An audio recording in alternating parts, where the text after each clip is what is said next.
안녕하세요, 김호준입니다. 어제 해수부는 그동안 의혹으로만 제기됐던 해수부의 세월호 특조위 활동 방해가 사실이었음을 확인했습니다. 박근혜 정부의 해수부가 특조위 활동을 방해한 건 아예 조사가 시작되기도 전부터죠. 상임위원들이 임명장을 받은 건 2015년 3월 5일, 시행령이 공포된 것은 5월 11일.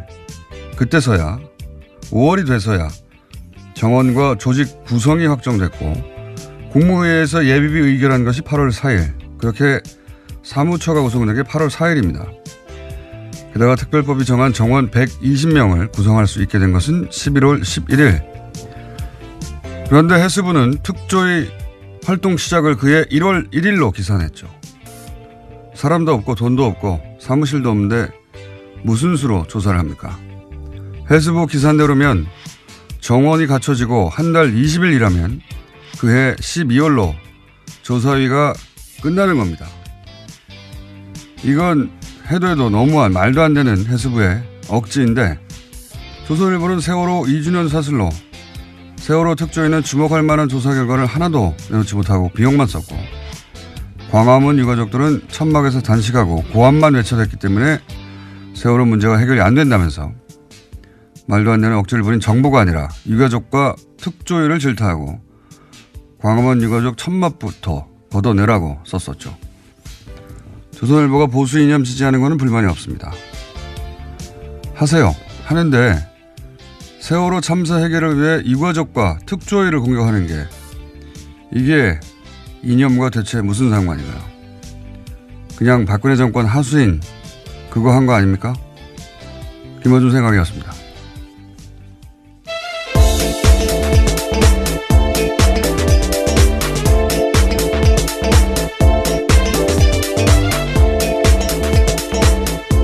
시사인의 김은지입니다. 네.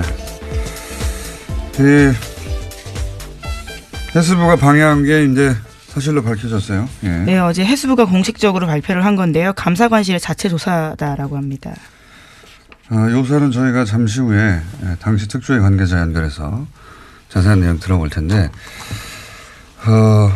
중요한 건 이게 해수부 자체 판단으로 할 수 있는 일이 아니라는 겁니다. 이게. 예, 당시 박근혜 정부 때 말씀하시는 거죠? 그렇죠. 여기 이제 어제 조사 결과로 나온 것도 아예 문건을 만들어서 그렇죠. 대응 문건이 있었습니다. 문건 보면은 여당 추천 위원 전원이 사퇴 또는 뭐 성명 기자회견 이런 내용이 문건으로 있는데 이 문건이 나왔던 당시에는 해수부가 부인했죠. 자기들이 만든 거 아니라고.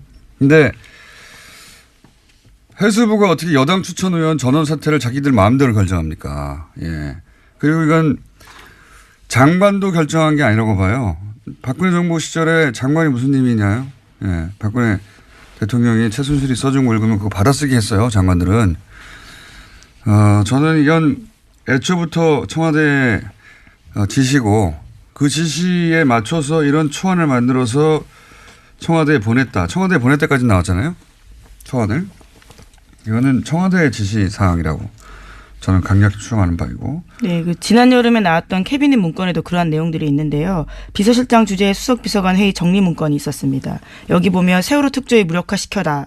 라는 지시가 있고요. 또 언론과 협조해서 일탈 행위 등을 부각시켜서 세월호 특조위 자체를 무력화라라는 주문이 있다라고 합니다. 그러니까 청와대 지시했고 청와대가 지시하니까 지금 특별법으로 만든 조사위인데 그냥 일개 부처가 아예 와해시키려고 한 거 아닙니까? 그리고 그 초안을 만들어서 청와대에 보냈고 청와대 지시 없이는 뭐 불가능한 일이었다고 보고 예. 그리고 실제로 그대로 진행이 됐죠. 예. 어떻게 진행되는지는 저희가 잠시 후 인터뷰하겠고 그리고 또 오늘 추가적으로 밝혀진 건 그렇게 방해의 핵심 역할을 했던 사람들이 그 지금 현재 고위 공무원들이 해외에 나가 있다는 거 아닙니까 지금? 네, 해외 나가거나 해외 나갈 걸 앞두고 있다라고 오늘 아침 경향신문이 보도했는데요. 세월호 선체 인양 과정의 현장 실무자였다라는 해수부 고위 공무원이 해외 근무를 위해서 면접을 앞두고 있다라고 합니다. 뿐만 아니라 다른 공무원 같은 경우에는 당시 참사 당시에 상황 보고 총괄 책임자였는데 이미 외국에 있다라고 합니다. 그러니까 세월호 2기가 출범하더라도요. 특조위 2기가요. 정작 중요한 조사 대상자들이 다 외국에 있어서 조사가 쉽지 않다라는 겁니다. 외국에 가면 되죠. 특조위가. 네, 국제기구 파견 공무원 같은 경우엔 소속된 국제기구가 허가해줘야지만 귀국이 가능하다라고 합니다. 아니 뭐 귀국을 시킵니까? 가서 조사하면 되죠. 네. 이렇게 해서 피하면 글로벌 특조위로 거듭나는. 예, 이 조사를 피하려고 하는 거니까 명백히 예. 조사의 차질을 빈다고 미리 말할 필요 없어요. 예, 심지어 참사 책임자였던 당사자 같은 경우에는요. 감사원 감사에서도 한국 성급에서 돈 받았다는 사실이 드러나서 정직 3개월 중징계 받은 바가 있는데도요. 징계일로부터 1년 6개월이 지났다라는 이유로 해외 파견했다라고 합니다. 이제 다 빼돌리는 거죠. 예, 좀 당연한 이야기인데 이 특조위가 좀 더 강력해졌으니까 필요하면 뭐 해외 출장을 단체로 가서라도 꼭 조사를 해야 된다고 봅니다. 예. 그냥 이미 사실로 밝혀졌는데 어떻게 그냥 넘어갑니까? 자, 다음 순요. 네, 김태호 전 청와대 대외전략기획관이 구속을 피했습니다. 김 전 기획관은 이명박 정부의 군 댓글부대 관련 혐의를 받고요. 어제 영장실질심사를 받았습니다. 서울중앙지법 강부영 영장전담판사가 밝힌 바에 따르면요. 객관적 증거 자료가 대체로 수집됐고 주요 혐의 사실에 대한 피의자의 역할 및 관여 정도에 대해서는 다툴 여지가 있다라고 밝혔는데요.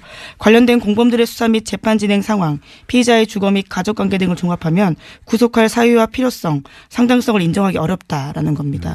계속 보던 문구인데 구체적인 내용은 저희가 또 영장 해설 전담판사가 대기하고 있기 때문에 이게 뭐 그 김관진 석방 때부터 예, 쭉 이어지는 흐름이죠. 예, 이명박 전 대통령 관련해서 김관진, 임관빈, 김태호까지 사실은 한 단계만 넘어가면 이명박 전 대통령한테 네, 그렇죠. 예, 건너가기 직전에 피의자들인데 이건 군이 대선에 개입한 사건이거든요. 네, 심지어 실무 책임자 같은 경우에 2심까지 징역형에 나왔습니다. 이태하 심리전단장이라고요. 실무 책임자들은 이미 범죄 사실이 인정됐는데 법원에서 그렇죠. 그 예. 지시한 사람들이 다 풀려나는 거예요. 그리고 이 김태호 전 기획관 같은 경우에는 소년 책사로 불렸거든요. 왜 소년 책사로 불렸냐면 2년이 오래됩니다. 서울시장 시절. 예, 그 시절 굉장히 젊었을 때부터 최측근이었거든요. 그러니까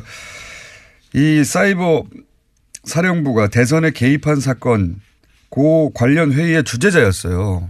네, 관련 문건도 나왔습니다. 네, 그 주재를 하고 바로 대통령한테 보고하는 사람이었는데 딱 여기서 끄는 거죠. 그리고 이제 밸런싱이라고 제가 계속 표현해 왔는데 전병헌 전 수석이 사실은 이게 뭐 당사자는 기분이 나쁘겠으면 논평을 하는 입장에서는 MB가 살렸다고 계속 제가 주장했는데 또다시 영장이 기각됐고 요 사안 묶어서 저희가 잠시 민의로 다뤄보겠습니다. 다음 뉴스는 뭡니까? 네, 관련해서 국정원 이야기들을 또 안 할 수가 없는데요. 2013년 국가정보원이 박근혜 전 대통령에게 최동욱 당시 검찰총장의 문제점을 지적했다라는 보도가 있습니다. 그러면서 보고서에 이런 내용이 쓰여 있는데요. 외부의 힘에 의한 특단의 조치가 필요하다라는 겁니다.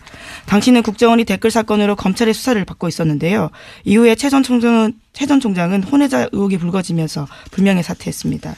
이건 뭐 모두가 그렇게 생각하지만 물증을 잡지 못하는 최동욱 전 총장을 찍어낸 게 결국은 국정원 발 아닌가 생각해 왔는데 그 근거가 하나 나온 거죠. 그러니까 이게 국정원은 당시 이제 범죄 피의자였단 말이죠. 예. 네, 그렇죠. 수사를 받는 대상자였습니다. 강도가 수사관을 날린 거죠. 예. 나 저 사람한테 수사받기 싫어. 그랬더니 그 감독 기관인 청와대가 오케이 날려줄게 하고 날린 거죠, 이게. 예. 네, 외부의 힘에 의한 특단의 조치가 필요하다라는 문구가 특히 눈에 띄는데요. 당시 이후에는 최 전 총장이 언론 보도를 통해 가지고 굉장히 곤혹스러운 상황을 겪었거든요. 여기 이제 외부의 힘은 조선일보라고 바라볼 수도 있고, 예. 그리고 특단의 조치는 이 소위 혼외자 사건일 수도 있고, 여하간 이렇게 보고를 하고 강도가 수사관을 날려주세요 하니까 청와대가 오케이 하고 날려주는 이게 같이 범죄 집단이죠. 강도가 날려달라고 하니까 날려주는 게 조폭 집단이고. 네, 그래서 이와 같은 혐의들이 추가돼서 남대준 전 원장의 공소장에 쓰여 있다라고 합니다. 청와대가 범죄 집단이었던 거예요, 같이. 예. 자, 다음 순요. 네, 어제 최순실 씨의 해외재산 관리인으로 의심받는 데이비드 윤 관련된 소식 전해드렸었는데요. 데이비드 윤이 부동산 개발업자에게 청탁을 대가로 뒷돈을 받은 혐의로 인터폴에 적색 수배됐다라는 내용이었습니다. 관련해서 검찰이 주요 단서를 파악했다고 TV조선이 보도했는데요. 최순실 씨를 거쳐서 박근혜 전 대통령에게 청탁이 전달됐고 실제로 국토부에 지시사항이 내려갔다라는 겁니다. 특히 그 근거는 안종범 업무수첩인데요. 여기에 보면 담당 공무원들의 이름과 국토부 확인, 점검 같은 메모가 있고요. 또 지난해 7월에는 덮자라는 메모가 있다고 합니다. 어제는 데이비드 윤이 자체 로비를 한 것인가 이름을 판 것인가 정도였는데 이제 한번 더 들어가서 이게 실제로 국토부 지시가 이루어졌다고 하니까 우리가 익숙했던 그 패턴 최순실이 얘기하고 최순실이 말하면 박근혜 대통령이 지시하고 그것이 안종범 수석에 의해서 실제 실행이 되고 수첩에 등장하고 종범실록에. 예, 그 패턴 그대로인데 완전히 새로운 내용이네 이거는. 근데 데이비드 윤이라는 인물 최순실의 해외 도피재산의 관리자가 아니냐 하는 의혹을 받던 이분이 실제로 국내에 들어와서도 기획부동산에 참여해서 이거 하고 나서 50억을 약속받았다는 거 아닙니까? 네, 성공보수로 50억 원 받기로 했다라는 건데요. 이러한 부탁을 받고 난 뒤 한 달 뒤에 최순실 씨가 데이비드 윤한테 문자 보냈다라고 합니다. 부탁한 건 지금 검토 중이다라고요. 그러니까요. 요거 아주 큰 건이네요. 뭐랄까요. 기획부동산 정부였다. 예. 부끄러움이 없으니까요. 예. 뭐 이권 청탁에 들어오면 대통령 입을 통해서 그대로 수석을 통해서 공무원한테 지시되는 그 패턴이 다시 한번 구체적으로 확인된 거네요. 예. 요거 혐의 추가되면 또 형량이 늘어나겠습니다. 예, 아무래도 그런 상황인데요. 예, 검찰이 계속 주시하고 있습니다. 자, 2분밖에 안 남았기 때문에 빨리빨리. 왜냐하면은 저희 전담 판사가 지금 기다리고 있거든요. 네. 네, 서울대병원 노조가 서창석 병원장을 최순실 게이트와 연루된 의료 적폐로 지목하면서요 사퇴를 요구하고 있습니다. 또 무기한 파업에 들어갔는데요. 비정규직의 정규직 전환도 요구하고 있습니다. 서 원장 같은 경우에는 박근혜 전 대통령 주치 이루스요 비선 의료진을 묵인했다라는 의혹을 받고 있습니다. 묵인 정도가 아니라 뭐 굉장히 많이 등장하죠 사실. 근데 이분이 아직도 병원장이었군요. 예. 무기한 파업 뭐 서울대 병원 입장에서는 당연한 것 같고요. 자, 다음 뉴스는요. 네, 자유한국당 신임 원내대표로 뉴스공장 게스트인 김성태 의원이 선출됐습니다. 김성태 신임 원내대표는 표결에 참여한 자유한국당 의원 가운데 과반 이상의 표를 얻어서 55표인데요. 이번에 신임 원내대표가 됐습니다. 한 표 차이로 과반을 통과했어요. 아주 아슬아슬하게. 저희 구정 코너인 내부자들 어떻게 될까요? 예. 내일 결정되나요? 저도 모르겠습니다. 오늘 통화해 보려고요.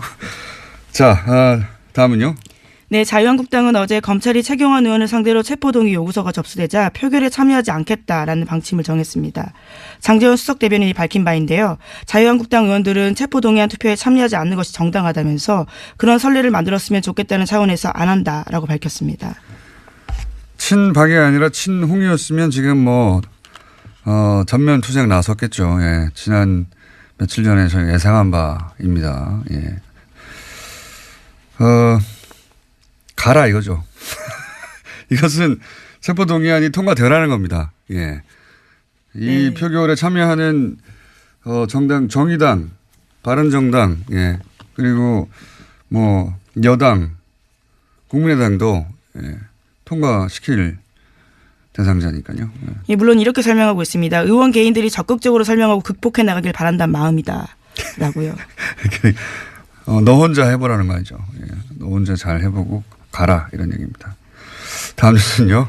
네, 국민의당과 바른정당, 부산시당이 내년 6월 지방선거 때 후보 단일화를 추진하기로 했습니다.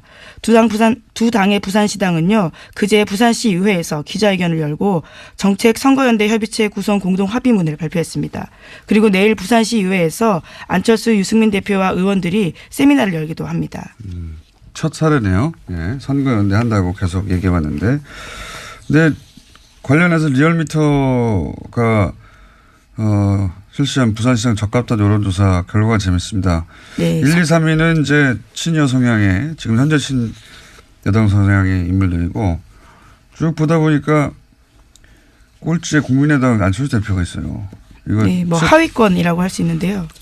이게 꼴찌예요, 꼴찌. 생각해 보면 왜냐하면 뭐 수치를 제가 말씀드릴 수는 없는데 바른정당의 모 의원과 예? 제가 자세한 수치를 말씀드릴 수 없어서 그냥 수치를 빼고 말씀드리면 0.1% 차이거든요, 지금. 부산 출신인데. 자, 어쨌든 처음으로 국민의당과 바른정당 후보 단일화 추진하기로 했다. 해서 관련 여론조사도 지금 언론에 등장하고 있다. 네. 오늘 여기까지 해야 될 것 같습니다. 시간이 부족하네요. 네, 그러시죠. 네, 하나 더 있는데요. 정부의 강정마을 구상권 소송 철회가 있었다라는 소식 짧게 전해드리겠습니다. 보수 정당이 이제 전선을 형성하려고 할 뉴스겠네요. 네, 문재인 대통령 공약이기도 했습니다. 이게 당시에 주민들에게 아무런 동의도 받지 않고 추진했던 것이고 그래서 주민들이 나섰더니 전문 시위꾼들이 합류했다면서 네, 그런 식으로 보도했었죠. 주민들한테 동네 주민들은 34억 내놓으라는 거거든요. 이건 그냥 박근혜 정부 시절에 박근혜 정부가 하는 일에 시비 걸면은 끝장 본때를 보여주겠다. 패가 망신하게 만들겠다는 소송이었죠. 당연히 철회해야 되는 건데. 요걸 이제 그 전선으로 만들어 보려고 보수 매체는 나설 거라고 봅니다. 자, 여기까지 하겠습니다. 시사인의 김은지였습니다. 감사합니다. 바로 이어서군요. 예. 법무부인 동안의 사무장, 뉴스공장의 영장 전문 해설 전직 판사. 이정열 전 부산판사 연결됐습니다. 안녕하십니까? 네, 안녕하십니까? 네. 뭐 예상하셨겠지만, 네. 자, 그동안 동어 반복을 쭉 해왔기 때문에 흐름의 관점에서 한번 짚어주십시오. 예. 그러니까 뭐 흐름에서 공장장님 말씀하신 대로 충분히 예상이 됐었는데요. 네. 그 검찰이 보고 있는 그 구조가 영장 청구서들을 쭉 보면 그런 것 같더라고요. 지금 이제 이 군이 그 정치에 관여를 하는데 댓글을 통해서 지시한 총책임자는 이명박 전 대통령. 예. 그다음에 이제 군이 관여를 하니까 실행을 담당하는 쪽이 군인데 그 군 쪽에서 실행 부분의 총책임자는 김관진 전 국방장관. 네. 그런데 지금 이제 오늘 그 영장 청구 기각된 김태효 전 전략기획비서관은 이 청와대하고 그러니까 이명박 전 대통령과 김관진 전 장관을 연결하는 꼴이죠. 그렇죠. 그런데 실행 총책임자가 지금 적부심에서 나왔어요. 예. 그러면 연결고리 정도밖에 안 되는 사람을 구속하는 건 형평이 안 맞잖아요. 예. 그러니까 그 김관진 전 장관이 석방될 때 이분도 뭐 당연히 안 들어가지 않겠느냐라는 그런 생각이 들었고 그래서 이건 결국은 근원을 따져보면 김관진 전 장관 석방을 시켜놓은 그 무리수가 이게 유발하는 악영향이 아니냐. 네. 그렇게 저는 생각이 드네요. 이제 저희가 보기엔 무리수고 거기서 보면 승부수였던 것 같아요. 예. 그렇죠. 예. 이게 네.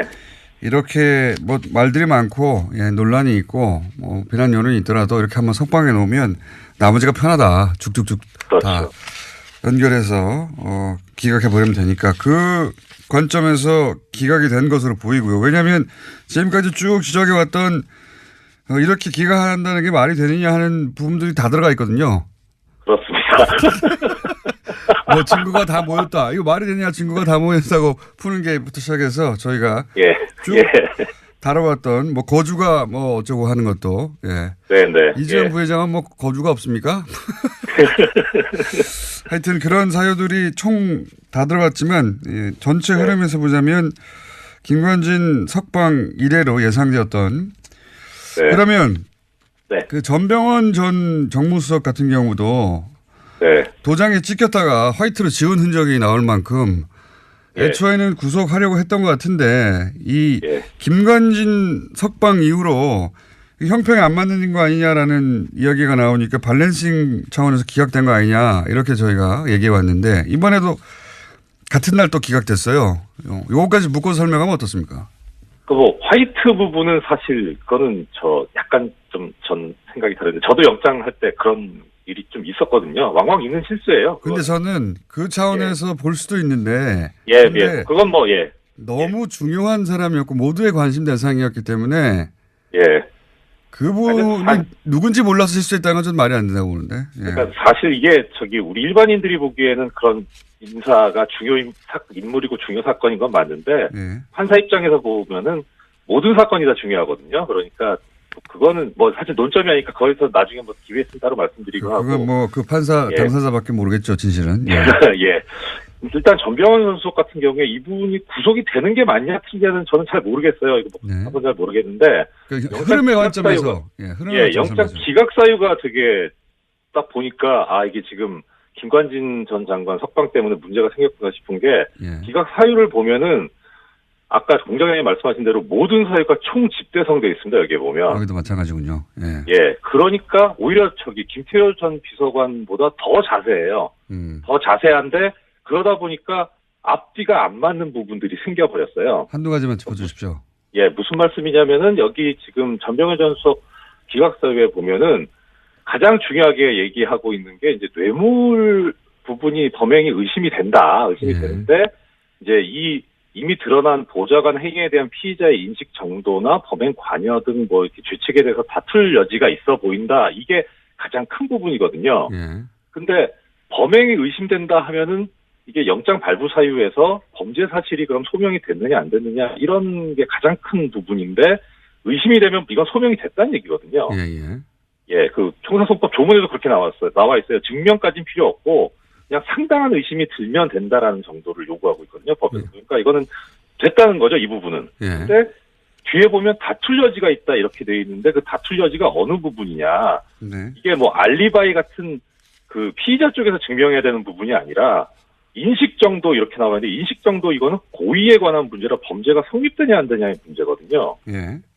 그러니까 범죄 성립 부분에서 다툴 여지가 있다 이렇게 돼버리는 거하고 앞에 그 뇌물 부분이 뭐 의심이 된다 이건 앞뒤가 안 맞는 얘기인 거예요. 이것도 역시 김관진 석방으로부터 비롯된 그 기준들이 마구 흔들리면서 엉망진창이 돼서 그래서 그걸 끌어다 쓰려다 보니까 김관진 전 장관 석방 때 보면은 그 사유가 또 그때는 그렇게 돼 있었습니다. 뭐 위법한 지시라든가 이런 그 공모 여부에 대한 관여 정도 뭐 어쩌 이런 식으로 돼 있어가지고 그 부분을 옮겨다 쓰다 보니 이게 지금 같이 가려고 하다가 앞뒤가 안 맞게 꼬여버린 그런 게 여실히 드러나 버렸어요.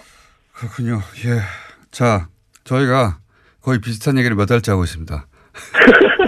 몇 달째 하고 있는데 자꾸 나오는 거 안 좋은 거 아닙니까? 저 청취자님도 뵈서 좋긴 한데. 이게 그러니까 이제 그 이전에는 그 우병우 관련해서 기각들이 많았고, 그렇죠? 네. 이번에는 이제 김관진 전 국방장관을 무리하게 석방시키면서 그 꼬여버린 어떤 영장 발부의 기준들 때문에 영장 발부나 기각 사유를 쓸 때마다 특히 이 관련자들은 이렇게 우리 해설 판사님의 눈에 띄어서 매번 깨지고 있습니다. 김관진 전 장관 그 석방 결정이 지금 상황에서는 거의 바이블이 돼 있는 거 아닌가 싶어요. 알겠습니다. 오늘 여기까지 하겠습니다. 네, 고맙습니다. 네, 지금까지 법무부인 동안의 사무장 이정렬 전 부장판사였습니다.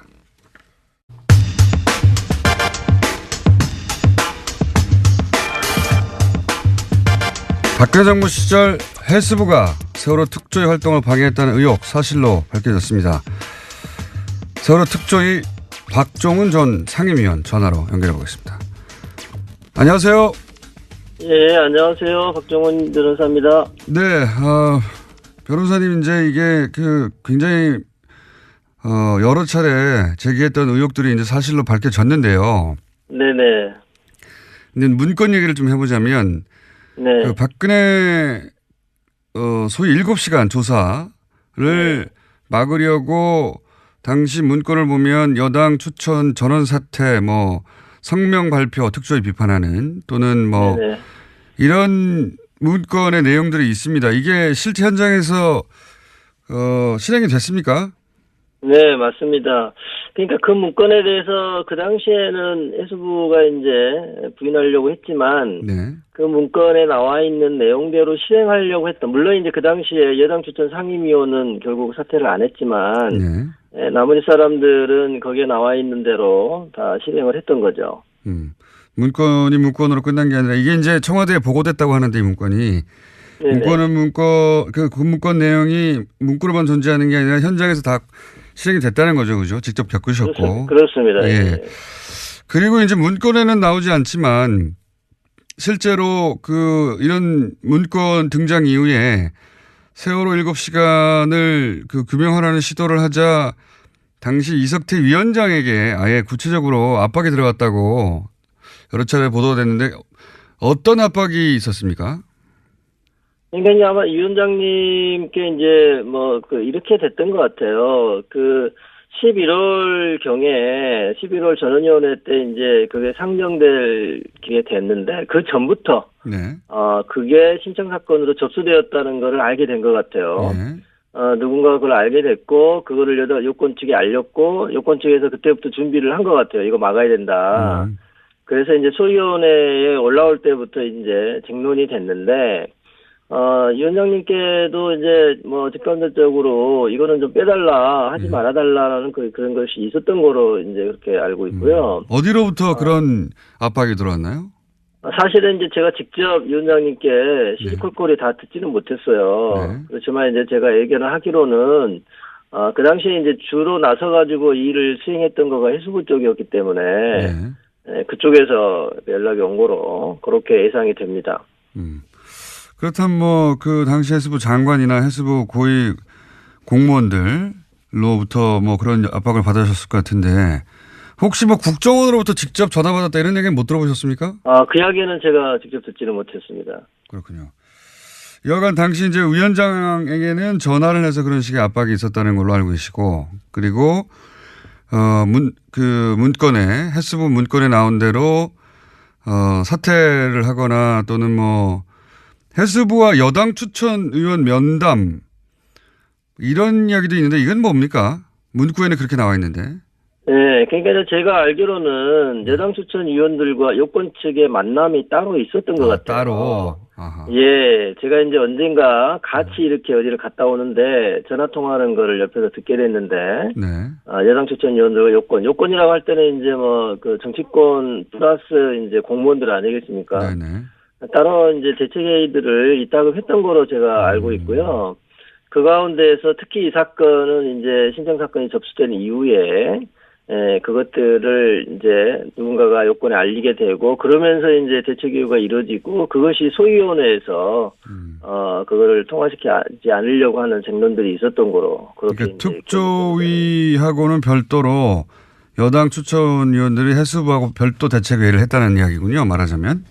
그게 충분히 이제 예측 가능한 게 제가 이제 옆에서 전화 통화를 들었을 때도 물론 이제 전화하신 분은 그런 거를 생각을 못했을지 모르지만 이제 제가 조언을 하기로는 따로 이제 여당이 추천했던 위원들끼리 따로 만나가지고 무슨 이야기를 하는 거로 그렇게 들었습니다. 그 7시간 의혹이 이제 진상규명 소위 안건으로 올리자 여당 추천위원들이 실제로 중도 퇴장을 하긴 했죠. 그 당시에는 이제 아마 여당 추천위원들이 그 내용을 듣고 제목 자체를 보다는 이게 청와대의 대응에 관한 거거든요. 참사 당일에 청와대의 대응에 관한 거였는데 그거에 대해서 이제 신청하신 분이 상당히 길게 이게 신청서가 돼 있어요. 어떤 내용들이 이제 보도됐었고 했었는데 그게 맞냐부터 시작해서 쭉 돼 있었는데 그거에 대해서 이른바 대통령에 대한 청와대에 대한 조사는 좀 아예 빼려고 그렇게 생각을 했던 것 같아요. 그러다 보니까 이제 소위원회에서 다툼이 있었던 거죠. 소위원회 당시에도 이제 그때 불참한 사람도 있었고 그거에 대해서 정확하게 반대 의견을 제시하고 이건 안 된다고 했던 사람도 있고요. 예. 그리고 왜냐하면 제가 궁금한 건 문구대로 진행이 됐나 싶어서 그러는 건데 중도 퇴장도 있긴 있었습니까?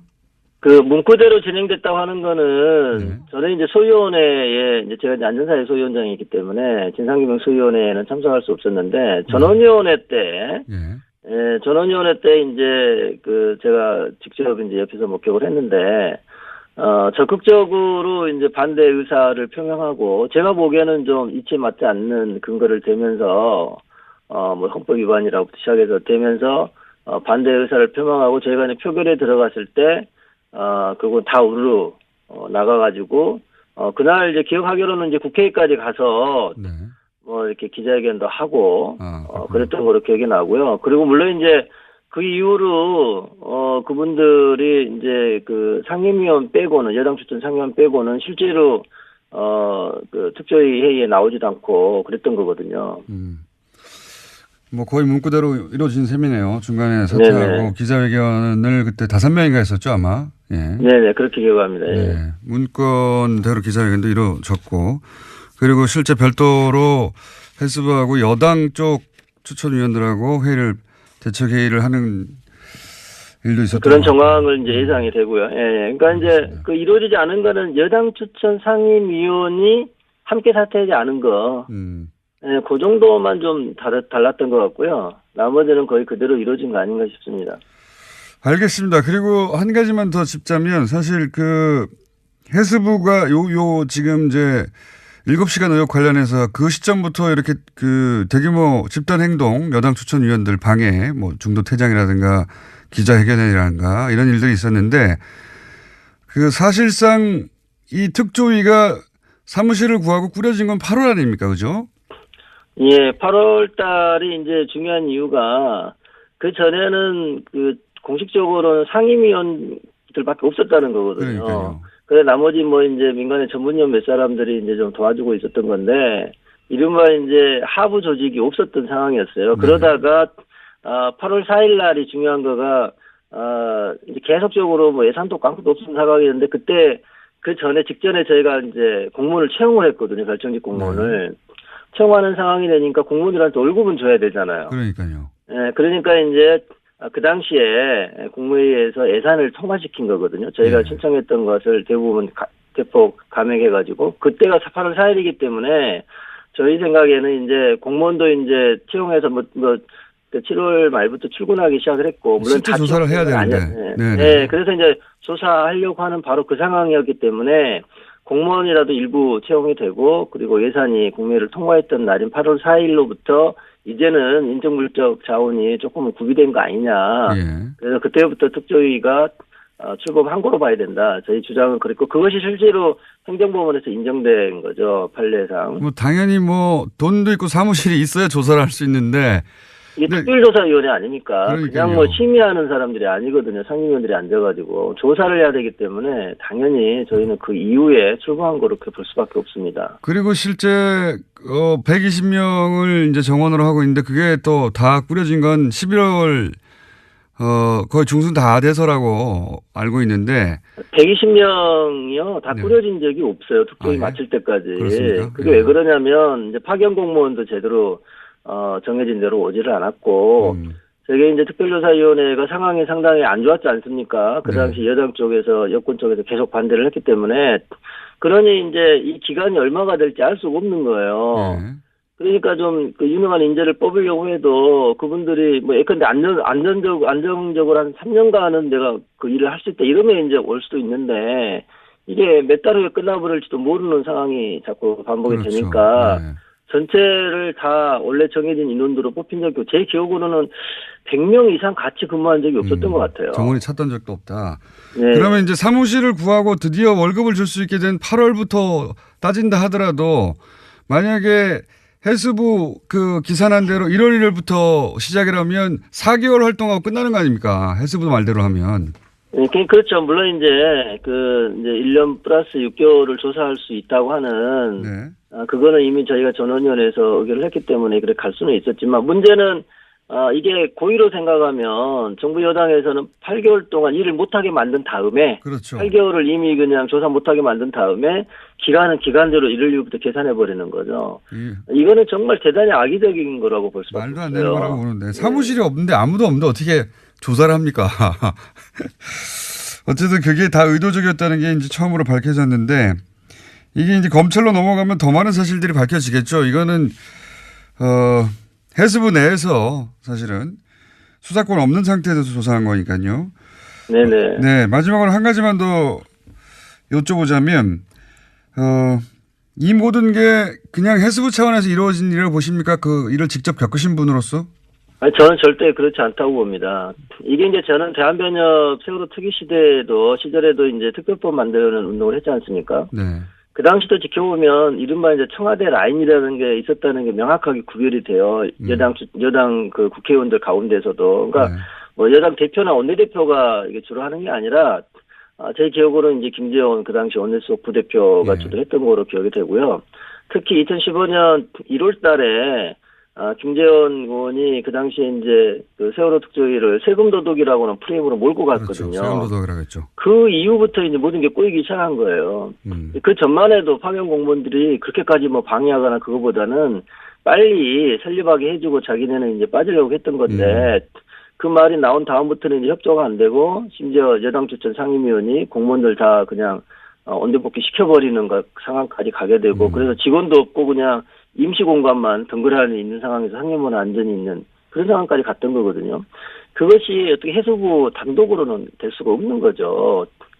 그러니까 충분히 청와대 라인하고 교감한 다음에 그런 일이 이루어질 거로 저는 이해하고 있습니다. 알겠습니다. 오늘 여기까지 하고요. 검찰 조사 또 시작되면 그때 또 한번 모시겠습니다. 감사합니다. 네, 감사합니다. 네, 지금까지 세월호 특조위 박종훈 전 상임위원이었습니다.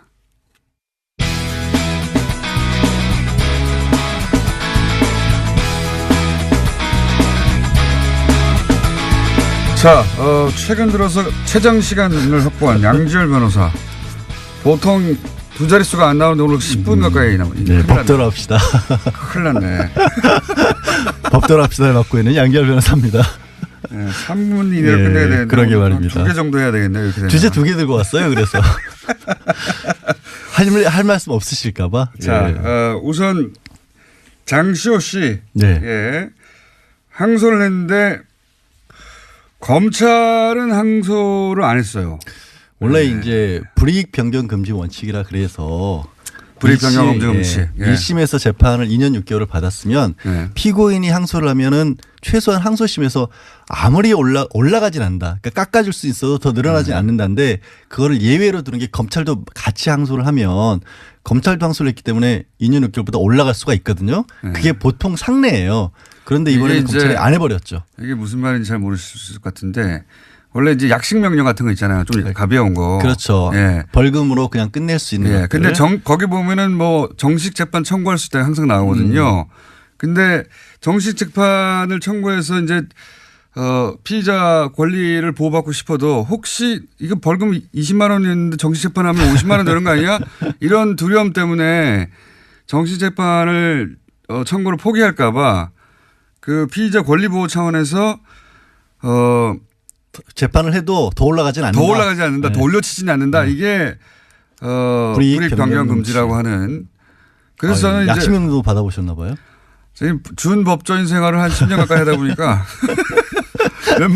웬만한 잡지식은 다 가지고 있습니다. 근데 그래서 1심보다 조건이 근데 검찰이 항소를 포기. 그렇죠. 예. 해야 되거든요. 보통은 잘 안 하죠. 그렇게. 포기 안 하죠. 검찰도 기본 자존심이 있는데. 근데 아마 검찰에서는 최소한 1년 6개월 했다가 2년 6개월 나왔고 검찰로서 장시호 씨에게 해줄 수 있는 최대한의 배려인 거죠. 법적으로 가능한. 그러니까 검찰은 항소를 포기했고 그러니까 검찰 요 1심보다는 더 높은 형량은 나올 수가 없죠. 나올 수 없게 만들어준 배려예요. 기본적으로. 그리고 아마도 이제 조심스럽긴 하지만 항소심 같은 경우에 좀 잘 더 뭐 법정에서 다투기도 하고 항소심 법원이 조금 더 봐주면 한 6개월 정도 빠질 수가 있거든요. 그러면 2년이 되고 그러면 지금 법정 구속이 됐기 때문에 이미 6개월 구속에 법정 구속 한 2, 3개월 더하면 1년 가까이 되니까 1년 가까이 되고 2년에 한 3분의 1 이상을 채우거든요. 그러면 이제 집행유예로 풀어줄 가능성이 조금 더 높아졌다고 볼 수 있는 그 가능성을 검찰에 열어준 거예요. 그렇죠. 검찰 입장에서는 뭐가 어떻게 됐든 미안하단 말이에요. 예, 검찰 입장에서는. 그러니까 법원에 대해서도 좀 얘기를 한 거죠. 우리도 이렇게까지 하는데 좀 봐주십시오라는 얘기를 조심스럽게 했다라고 봐요. 검찰이 이런 사건에 항소를 포기하는 건 굉장히 이례적인데. 그렇죠. 뜻을 표현한 겁니다. 이거 너무한 거 아니에요? 그래서인지 장시호 씨도 처음 하는 얘기도 법정에서 또 했어요. 맞습니다. 깜짝 놀랐어요. 최순실이 지난해 10월에 독일에 간 이후에도 영재센터에 돈을 받아내려고 했었다. 세 번째 돈도 달라고. 이미 얘기가 다 돼 있었다. 근데 최순실 관련해서는 그렇게 새로운 사실을 내놓는데 EBS라든가. EBS 사장 인선도 있었다. 네. EBS 이제 돈도 없는 것인데 거기서 후원을 뭐 이틀 만에 따냈다든가 이런 거 말도 안 되죠. 국가 지원이 들어가는데 왜 돈이 없어요? 아니 제 말은 이런 후원을 EBS가 단독으로 한다든가 그런 사례를 찾아보시면 거의 없어요. 보통 1년 전에 결정이 되죠. 예산 결정은. 그러니까요. 그 전해 공조직은 전에 예산이 확정되고 나면 빼도 박도 못하는 경우가 많은데 EBS가 이렇게 단독으로 결정한다는 게 후원을. 어린이 돕기 위해서 했답니다. 이틀 만에. 이틀 만에. 해보세요 한번. 급한 일이잖아요. 2년 전에 해도 안 돼요. 이틀 전에 했는데 바로 됐다는 거 아닙니까? 당일날인가 이틀 전인가? 네, 이틀 전에. 근데 이제 그런 의혹은 있었는데 이제 구체적으로 증언을 했습니다. 네. 네. 근데 삼성 관련해서 삼성에 불리한 증언은 사실 번복도 했어요.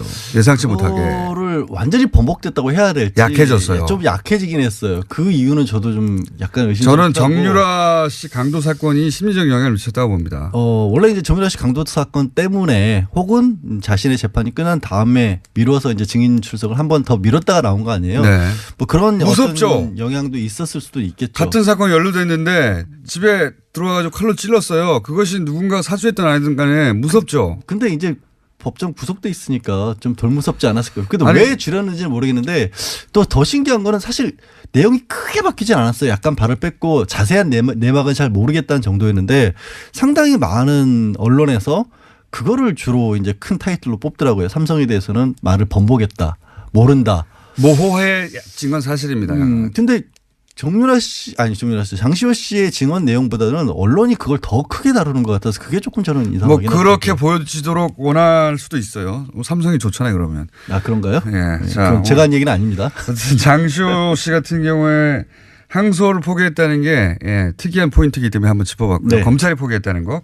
근데 그게 이제 그 효과는 이렇게 되면 집행유예로 나올 가능성이 보장되는 건 아니면 높아진다. 조금 더 높아졌고 새로운 증언도 했으니까. 검찰이 미안했다. 예. 예. 그리고 법원에 항의하는 것과 마찬가지다. 그런 의미도 좀 있고요. 그걸 예리하게 짚어줘야 되는데 짚어주지 않기 때문에 저희가 또 짚어줬고요.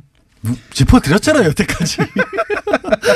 전 뭐한 겁니까 여태까지. 오늘 비트코인 하나 하기로 시간 3분밖에 안 남았네. 벌써 3분이면 우리 충분하잖아요 원래. 네. 그렇죠. 두 개 더 할 수 있어요. 비트코인이 법적인 관점에서. 법적인 관점에서 이게 네. 문제가 비트코인이라고 하는 게 원래 이제 실물의 화폐를 대체하는 거니까 네. 사실은 화폐나 금이 아닌 거잖아요. 네. 그러니까 정보만 가지고 사람들이 경제 활동할 수 있게끔 도와주는 대체제인데 네.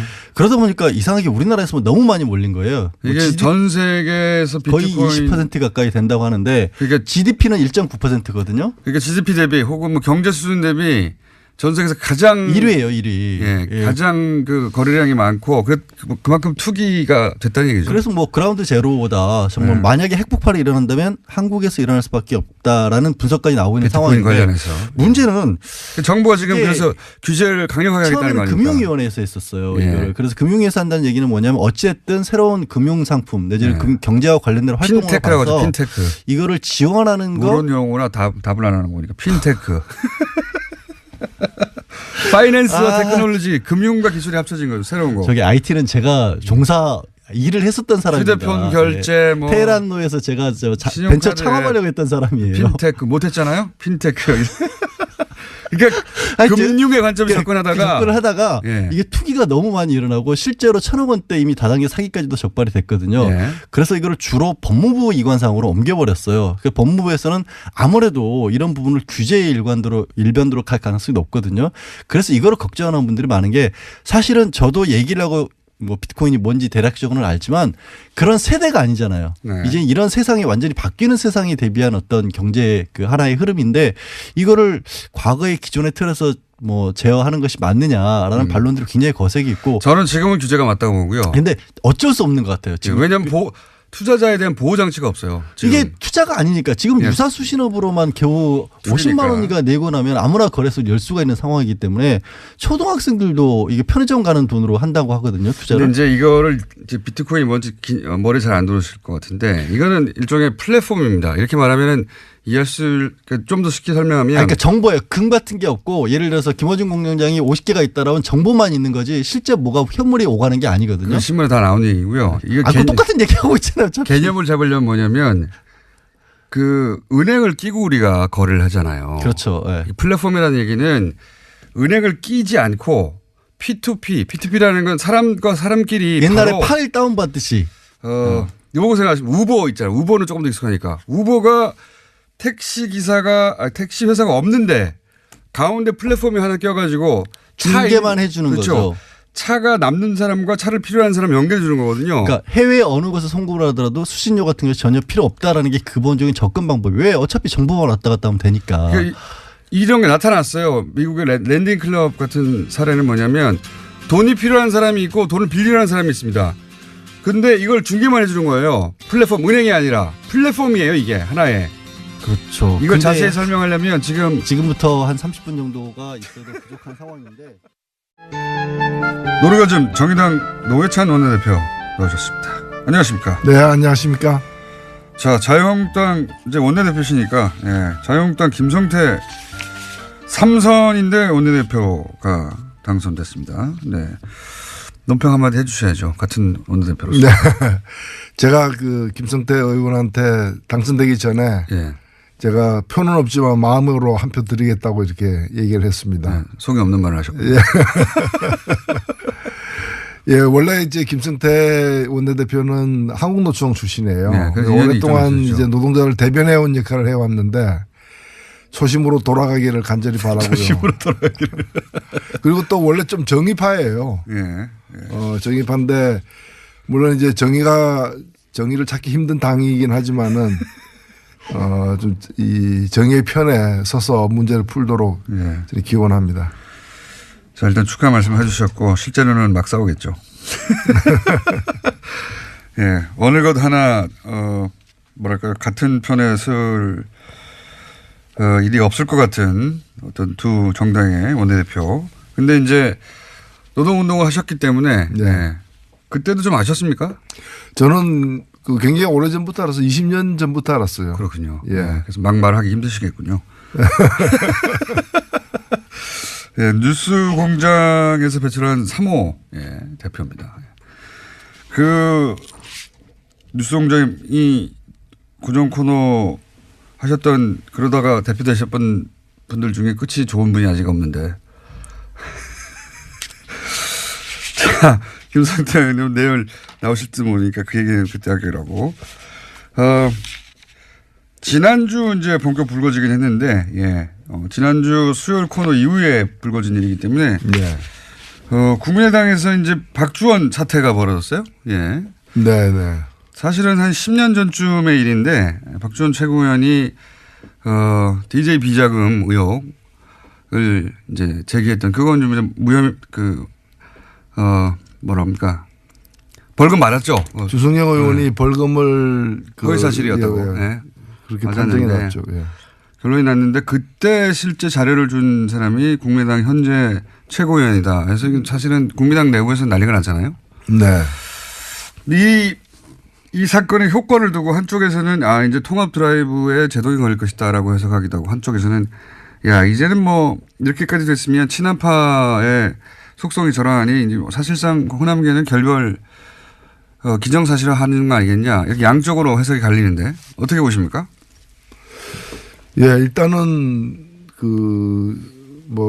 주장들이 서로 엇갈리고는 있지만은 시간이 지나면서 주승영 의원 전 의원이 한 얘기가 예. 그 사실로 좀 확인되는. 최근의 인터뷰는 또 박주원 최고는 전혀 그런 적이 없다고 했다고 최근의 인터뷰는 설사 그런 말을 했다 하더라도 이렇게 바뀌었어요. 예, 그래서 여러 가지로 좀 주장이 흔들리고 있어요. 예. 그 사실관계가 흔들리고 있기 때문에 어느 게 사실인지는 거의 이제 짐작이 되고 있는 상황이라고 보여지고 그럼 그런 사람이 어떻게 최고위원을 애초에 어떻게 거기 들어갔는가 했는가. 이제 그런 게 이제 문제가 사실 제기되는 거고 좀 친한 진영의 어떤 신뢰성이라거나 이런 것들이 좀 흠집이 간 건 사실이죠. 인적 구성도 이거 친이게 아니냐 뭐 이런 비판도 있고요. 예, 예. 네. 그래서 바른정당하고 합치려고 하는 거 아니냐 뭐 이런 얘기도 있긴 합니다만 어떻게 전망하십니까? 그래서 결국은 통합하겠다고 계속 갈 거다. 이 사태가 통합이든 또 그 반대든 결정적 영향을 주지는 않을 것이고요. 흠집 내기 정도는로 끝날 거는 같은데 제가 볼 때는 통합 드라이브는 계속 걸 것 같고요. 예. 결국에 사실 이번에 그 대표가 되면 지지율 오를 거라고 얘기했지만 지지율이 전혀 오르지 않고 떨어졌죠 오히려. 예, 광주 같은 데서도 오히려 정의당보다도 더 이렇게 뒤로 빠지는 자유한국당보다 더 떨어진 경우도 있습니다. 상황이죠. 예. 이제 그런 상황에서 지방선거를 돌파하지 못하면은 거의 막이 내려질 수 있다라고 이제 그런 위기감이 지금 국민의당 주류나 또는 바른당에도 예. 그런 위기감이 있는 게 아니냐. 그렇다면은 그런 걸 돌파하기 위해서 이제 통합.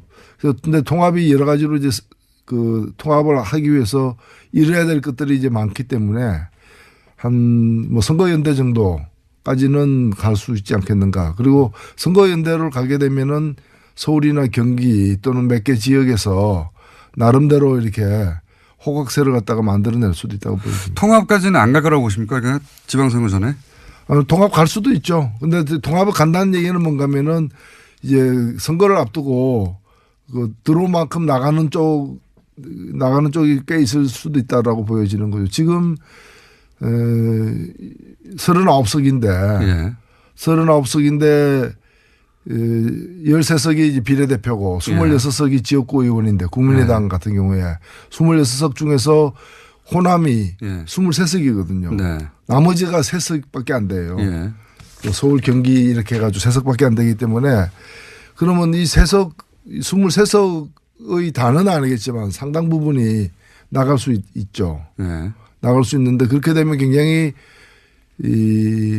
얻는 것이 더 클지 잃는 것이 더 클지가 좀 애매한 상황이 되기 때문에. 근데 오히려 그렇게 나가주기 이렇게 떨어져 나가도 상관없다고 하는 쪽인 것 같아요. 이제 통합 드라이브 쪽은. 네, 통합하면 호남에서도 지지율이 오른다라고 주장하는데 그거는 온전한 통합일 경우에 그런 것이고 그렇게 나뉘어지게 되면 얘기가 좀 달라지는 것이죠. 그런데 이제 중장기적으로 볼 때는 그게 낫다고 판단한 것 같습니다. 통합을 주장하는 안철수 대표. 지금 그걸 포기하더라도 통합해서 가는 방향 그게 이제 중도 보수 진영에서 전체 범보수를 갖다 아우르겠다라는 이제 그런 장기적 구상이 있는 것 같아요. 보수의 적자, 새로운 보수의 적자가 나타났다. 이 프레임으로 안철수 대표가 그 자리를 쓸 수 있겠다고 생각한 것 같습니다. 그래서 자유한국당에서도 떨어져 나오고 해가지고. 그런 구상이 없다면 그냥 단순히 지방선거만을 위해서 이렇게 하는 건 말이 안 되니까요. 그렇죠. 지방선거는 그 시작일 따름인 거죠. 그래서 통합 드라이브는 계속 갈 것 같고 과연 합의 이혼을 하느냐 안 하느냐. 예. 그건 저희가 박지원 가장 속사정을 박지원 대표에게 묻기로 하고요. 문재인 케어에 대해서 또 대한의사협회에서 집회를 가졌습니다. 이건 정의당 입장하고는 또 정반대죠. 예. 예, 일단 문재인 케어의 핵심은 뭔가면은 이제 보장성을 갖다가 더 높이겠다는 겁니다. 그러니까 건강보험제도는 우리나라에서 실시되고 있는 이 복지제도 중에서 가장 효과가 있는 이 재분배 기능이 가장 이렇게 실현되고 있는 것으로 다들 인정하고 있는 제도입니다. 제도인데 비교적 잘 되고 있다 전 세계적으로. 그렇죠. 잘 되고 미국보다도 훨씬 나은 제도고요. 미국의 그 오바마 케어라고 있지 않습니까? 그걸 성사시키고 난 다음에 미셸 오바마 부인이 그 방송에 나와가지고 자기 남편 자랑을 한창 하다가 그래도 우리는 한국한테 멀었다 하면서 한국 제도에서 판타스틱 환상적이다 이렇게까지 얘기했던 부분인데 그러나 보장성이 한 63% 정도밖에 안 돼요. 이것도 유럽에 비하면 또 한참 처집니다. 그렇죠. 그래서 이걸 갖다가 장기적으로는 한 80% 이번에 한 70%까지는 올리겠다라는 게 문재인 케어의 핵심인데 이것은 사실 의사들도 반대할 일은 아니에요. 다만 지금 의사들 입장에서는 뭔가 하면은 이 보장이 되고 있는 그 의료 수가가 자기들이 이제 너무 낮게 매겨져 있다는 불만이 있기 때문에 수입이 준다는 거죠 한마디로. 그래서 수입을 갖다가 비급여 의료보험이 적용되지 않는 종목에서 수입을 많이 올렸어요. 근데 이거는 굉장히 부당한 거예요. 올리면서 이게 또 보면 수가가 비급여 수가가 또 다 달라요. 그리고 이걸 공개를 안 하고 있어요. 맞습니다. 이거 공개 안 하는 바람에 실손보험료를 갖다 또 많은 분들이 많이 내고 있는 거거든요. 그래서 여러 가지 문제가 많기 때문에 비급여가 줄어드는 것은 정당한 일이에요. 정당한 일인데 비급여 줄어들면 이른바 이 잡수입이 줄어든다는 식으로 그래서 그러려면은 급여 항목에서 적정 수가를 보장해 줘야 달라. 그 얘기고 그 얘기는 나름대로는 그 할 수 있는 요구라고 저는 생각이 됩니다. 그러니까 생존권 차원에서 주장할 수 있죠. 그래서 어찌 보면은 문재인 케어가 실시되면서 의사들의 반발은 예상된 것이고 의사들하고 이제 그 보건당국이 그러면 적정 수가가 어딘가 그 수가 재조정에 들어가야 되는 상황이고 들어가기에 앞서서 한번 이제 요구를 강력하게 휴일날 광화문에 모여서 한번 펼친 거죠. 이게 비싼 검사나 이런 것도 싸게 해주겠다. 정부의 얘기는 이거고요. 그러다 보면 의사들은 우리 수입이 줄어든다 이거예요. 복잡할 게 없습니다 사실은. 굉장히 어려운 용어들이 등장하지만 수입이 준다. 그렇게 네. 하면 의사들은 그렇게 주장하고 있고 정부는 그 수입은 우리가 어떻게 보장할 수 있는지 연구를 해볼 텐데 어쨌든 방향은 지금 비싼 검사나 비싼 약 때문에 아주 중증 같은 경우에는 시민들이 어렵다. 그 보장을 더 많이 해주겠다 보고. 그렇죠. 이겁니다. 예. 그리고 아주 장기적으로는 그 보험료도 조금 더 올려야 돼요. 올리면서 그렇죠. 우리 예. 보장성 한 80%까지 가려면은 보험료 인상도 불가피하다고 봅니다. 이걸 어려운 얘기 용어를 통해서 하는데 결국 그겁니다. 예. 일반 시민들 입장에서는 당연히 정부가 보장성 강화하는 게 좋고요. 의사들은 그렇게 해서 수입이 좀 줄면 이거 어떻게 보전할 거야? 이걸 정부에 묻고 있는 거예요. 예. 어려운 싸움이 아닌데 굉장히 거대한 명문들이 앞에 서 있어요. 돈 때문입니다. 예. 이유는 정의당 입장에서는 당연히 보장성이 더 강화돼야 한다는 것이고요. 예. 예. 그런 것이고 또 정부 얘기하니까 또 해수부가 어제 방해공작 했다. 실제 세월호 특조위 활동을 방해했다. 구체적으로 이런 결론을 내놨죠. 이런 의혹은 굉장히 많이 있었는데 예, 확인된 거. 의혹이 사실로 드러난 것이죠. 드러난 것이고 정말 이건 그래도 공권력인데 예. 아무리 뭐 정권이 달랐다고는 하지만 공권력이 국민을 위해서 존재하는 기관이 아니라 국민을 억압하는 그런 기관으로서 역할했다는 데 대해서는 이거는 앞으로도 이런 일을 재발을 방지하기 위해서 엄정하게 조사를 해서 처벌할 건 처벌해야 된다고 봅니다. 해수부가 사실은 해상사고가 났으면 그 진실을 밝힐 의무 책임이 있는 부처인데 예. 그걸 방해한 거죠. 당시 박근혜 대통령에게 피해가 갈까 봐. 그것도 청와대의 지시를 받은 그런 정황이 있고 그렇게 해가지고 이제 당한 건 국민이죠. 그중에서도 실제 아이들이 죽고 그 유가족들이 무슨 죄가 있습니까? 유가족들이 가장 큰 상처를 받았던 것이죠. 그러니까요. 예. 예. 무슨 죄가 있습니까? 근데 그거를 정부가 했다는 거예요. 유가족들을 괴롭히고 특조위 활동을 막고 의혹이었는데 이제 최근에 이 흐름은 그 의혹들이 다 사실로 드러나는 뭐 국정원 관련해서 그렇고 해수부 관련해서도 그렇고 그중에 하나입니다. 예. 그리고 또 연결해서 또 하나가 그 정부가 제주의 해군기지 반대 운동을 했던 강정마을. 이거 진짜 오래된 거죠. 이것도. 예. 이명박 정부 시절부터 시작된 건데. 강정마을을 상대로 해서 정부가 34억짜리 구상권 청구 소송을 냈었어요. 오랫동안 괴롭혔죠. 예. 근데 이거는 이제 문재인 정부는 그 청구 소송을 취하하기로 했거든요. 예. 여기 대해서 이제 보수 신문들은 매체들은 당연히 법치주의 훼손됐다. 불법 시에 면죄부 줬다 비판하고 있습니다. 불법 시에 면죄부를 주고 또 그 불법 시꾼들이 부담해야 될 34억을 탕감해 줌으로써 예. 국민 세금이 들어가게 됐다. 예. 지연된 저는 황당무계한 얘기라고 생각되고요. 예. 그리고 그 구상권이라는 건 그 당시 정부의 일방적 주장이죠. 예. 일방적 주장이고 그런 식으로 따지면은 이쪽은 그럼 손해본 거 없습니까? 그 강정마을에 주민들의 동의 없이 해군기지를 만든다고 하는 과정에서 그 주민들이 받은 피해, 생업이 전폐되다시피 하고 서로 갈등이라거나 재산상 손실이라거나 공동체 파괴됐어요, 완전히. 그럼요. 그거 다 예. 합치면은 그보다 더 큰 금액일 수도 있는 것이고. 거꾸로 저는 정부를 상대로 소송을 해야 된다고 예, 생각합니다. 그렇죠. 그리고 또 하나는 뭔가면은 구상권 같은 걸 이제 청구하려면은 예. 4대강 망친 예. 그 이명박 전 대통령 그리고 4대강 사업 좋은 거라고 이렇게 여론을 호도했던 언론사들 예. 이 사람들에게도 구상권 청구해야죠. 요 보수신문들이 다 구상권 대상이 됩니다. 그렇게. 그렇죠. 예. 그렇기 때문에 이건 저는 뭐 늦었지만 예. 그 문재인 정부 들어서서 제대로 문제를 갖다가 지금 그 과거의 엉킨 문제를 좀 풀어가는 과정이라고 봅니다. 그때 당시는 이제 정부가 하는 일을 주민들이 감히 방해해 앞으로 다시는 그런 일이 없도록 돈으로 괴롭히겠다는 거거든요. 34억을 어떻게 냅니까 주민들이. 말도 안 되는 건데 괴롭히려고 한 거죠. 괴롭히려고. 그러니까 어찌 보면 우리 저항권이라고 볼 수 있는데 네. 당연히 이제 잘못됐다고 여겨지는 또는 제대로 절차를 밟지 않고 진행되는 일에 대해서 그걸 반발할 수 있는 것이죠. 그걸 이제 막기 위해서 이렇게 그 돈으로다가 지금 이 똑같은 일이 어디서 벌어지고 있는가 하면은 노동자들의 그 파업에 대해서 예. 손해배상 청구를 하고 있는 거예요. 이것도 이명박 정부 때부터 이렇게 시작된 맞습니다. 일이고 그리고 예. 유엔 인권위원회에서 그거 그만하라고 하지 말라고 이렇게 계속해서 이제 지적받고 있는 일이거든요.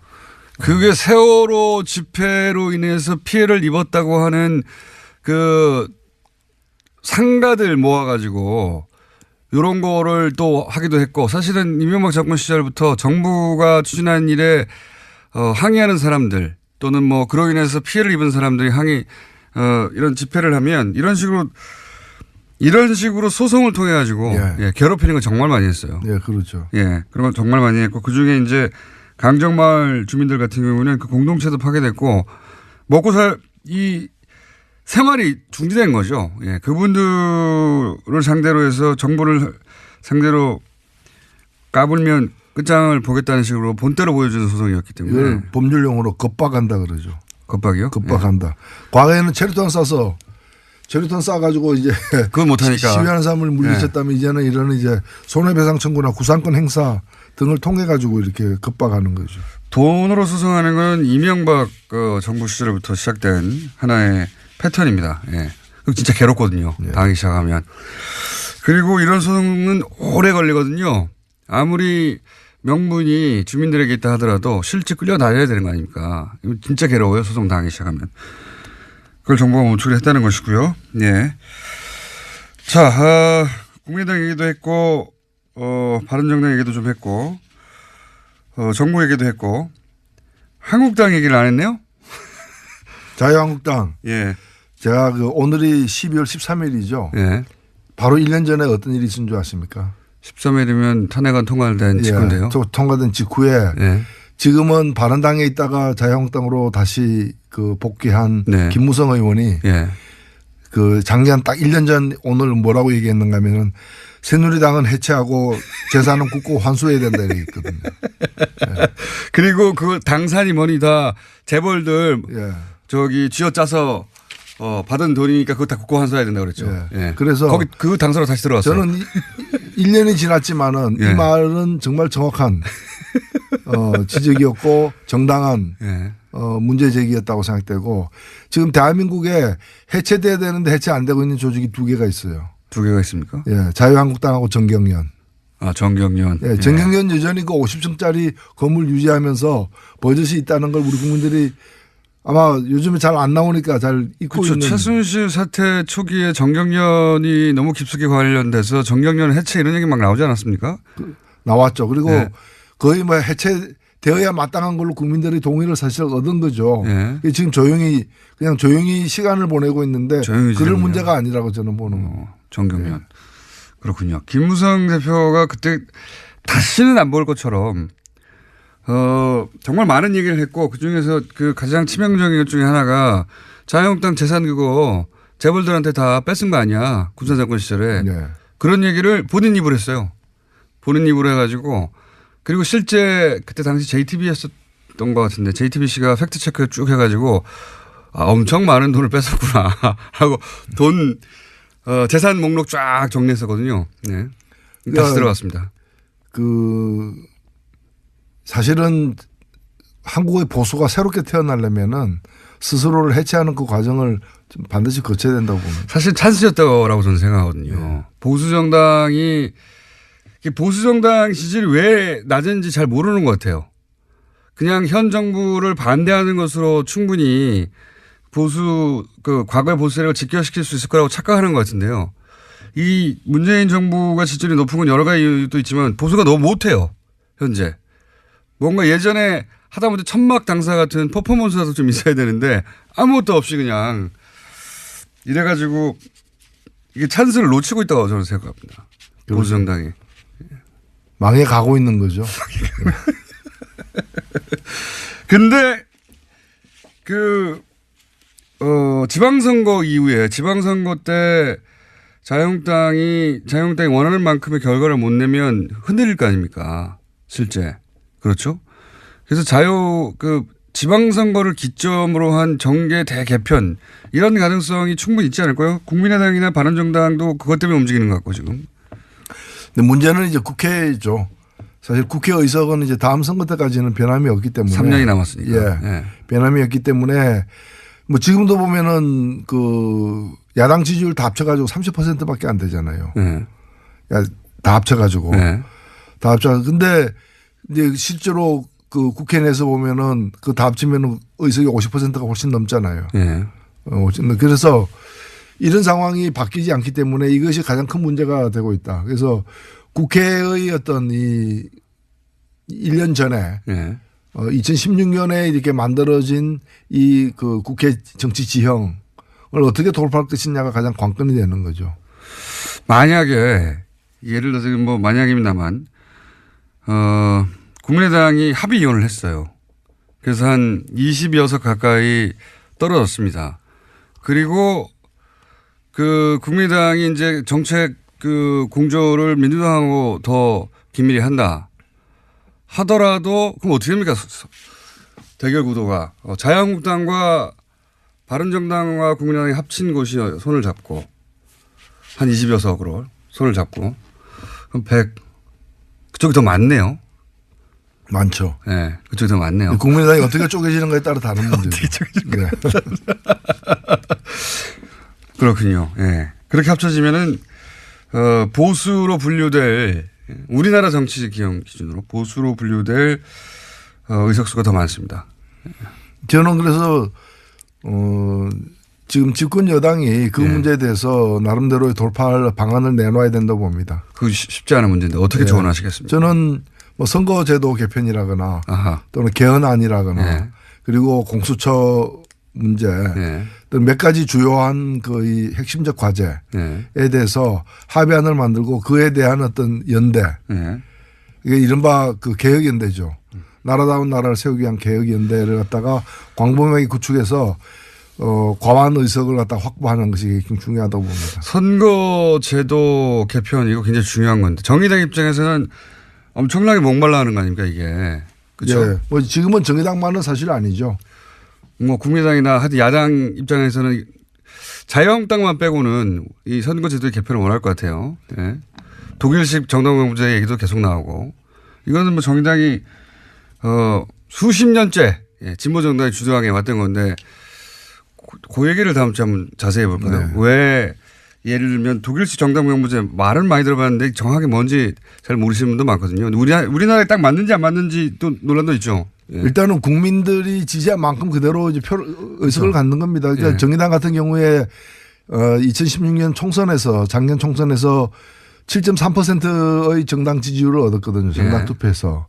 그럼 독일 같으면은 7.3% 얻었으면은 의석도 7.3% 갖는 겁니다. 맞습니다. 그러면 300석 중에 7.3%는 22석이 되는 거죠. 엄청나게 큰 거죠. 지금 정의당이 22석이라면은 저는 엄청나게 많은 일을 갖다가 정의당 혼자서 하는 것이 아니라 더민주당하고 같이 한다거나 해가지고 많은 걸 돌파해낼 수 있었다고 사실 생각되거든요.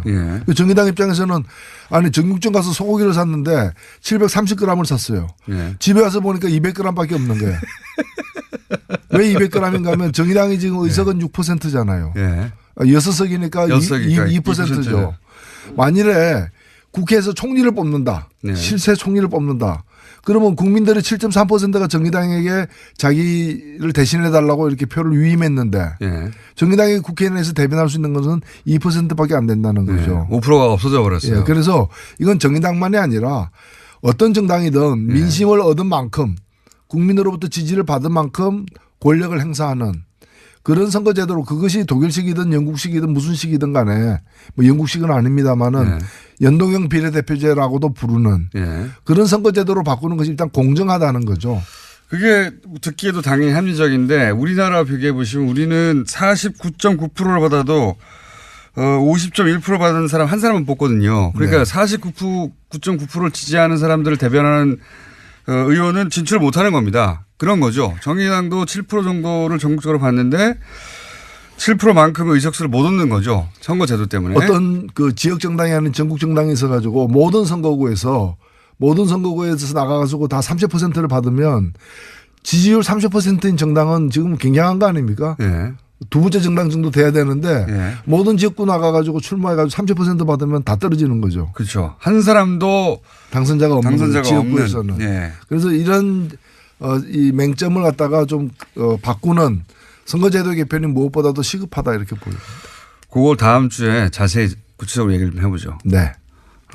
왜냐하면 이제 개헌 이야기가 나올 때가 됐거든요. 예. 자, 오늘 여기까지 하겠습니다. 지금까지 노회찬 원내대표였습니다. 감사합니다. 네, 감사합니다. 자, 과학 팟캐스트를 사실상 하나밖에 없기 때문에 이끌고 있는 원종우 씨. 오늘 주제가 뭡니까? 네, 안녕하세요. 원종우입니다. 근데 방금 양지열 변호사님이 네. 시선 집중의 캐스팅이 진행자로. 예, 게스트가 아니라. 그러니까 캐스팅. 예, 캐스팅이 진행자로 캐스팅이 일단 임시로 됐다라고. 임시로. 예. 저는 뭐 임시로 끝날 거라고 봅니다만. 예. 예, 뭐 저한테도 연락들 주시면 제가 어디든 나가서 뭐 임시든 뭐 레귤러든 열심히 하겠습니다. 네. 오늘은 성탄절도 다가오고 또 겨울하면 어쩐지 커플의 계절 이런 느낌이 왠지 좀 있어요. 뭐 실제로 그런지 모르겠는데. 그렇게 주장하는 거죠. 자기들이 추우니까 누구 생기라고. 겨울이라고 뭐 사랑이 더 잘 되고 그런 게 뭐가 있겠습니까만은 어쨌든. 예, 그래서 사랑의 좀 동심 파괴를 제가 하려고요. 동심 파괴. 사랑의 생물학. 예. 네. 사랑이란 것이 정말 뭐 그렇게 훌륭하고 숭고한 것이냐. 라고 이게 뭐랄까요. 이게 다 로맨틱한 상상을 깨는. 그렇습니다. 화학이죠, 화학. 예. 예. 그 원래 과학의 역할이 좀 그런 게 있잖아요. 예. 그 이야기를 좀 해보시려고. 네. 일단 뭐 사랑은 숭고하고 순수하다. 뭐 그냥 전통적인 생각이 있고 또 서양에서는 뭐 신이 내린 인간의 감정 이런 이미지도 있잖아요. 네. 근데 뭐 뇌과학이 발달하면서 이제 사랑이 역시나 뇌 속의 활동일 수밖에 없다라는 게 이제 좀 많이 정리가 됐죠. 뭐 당연한 면이 있습니다. 왜냐하면은 뇌기능이 정지되면 혹은 뭐 뇌기능이 굉장히 저하되면 사랑할 수 없겠죠. 당연히. 그렇습니다. 예. 이게 뭐 심장에서 일어나는 일도 아니고 결국 뇌 속의 호르몬, 뭐 신경 전달 물질 이런 것의 역할이 사실 로맨스 파괴 주제가 되겠습니다. 그렇습니다. 네. 그래서 어떻게 됐다는 겁니까? 일단 과학자들은 사랑은 우리가 이제 감정 희노애락 계통의 감정하고는 되게 달라요. 우리 같은 감정이라고 생각하는데 사랑은 이제 호르몬의 화학적 영향이 거의 다라고 봐도 과언이 아니다. 그래서 굳이 따지자면 사랑은 배고픔이나 목마름과 비슷한 상태입니다. 본능의 영역이군요. 예, 그 감정하고 달라요. 일반 감정하고. 네. 그리고 사랑에 우리가 빠지면 가장 즉시 작용하는 호르몬이 다들 한번 들어보셨을 도파민이라는 거거든요. 네. 이 도파민은 마약입니다. 네. 마약 성분과 같은 역할을 한다는 같은 거죠. 코카인과 거의 같은 역할을 하고요. 또 쾌감 호르몬이고 그래서 이제 이 호르몬이 분비가 막 되면서 이제 굉장한 기쁨을 사랑의 기쁨이라는 건 사실 이것의 역할인 거죠. 그리고 중독도 되고요.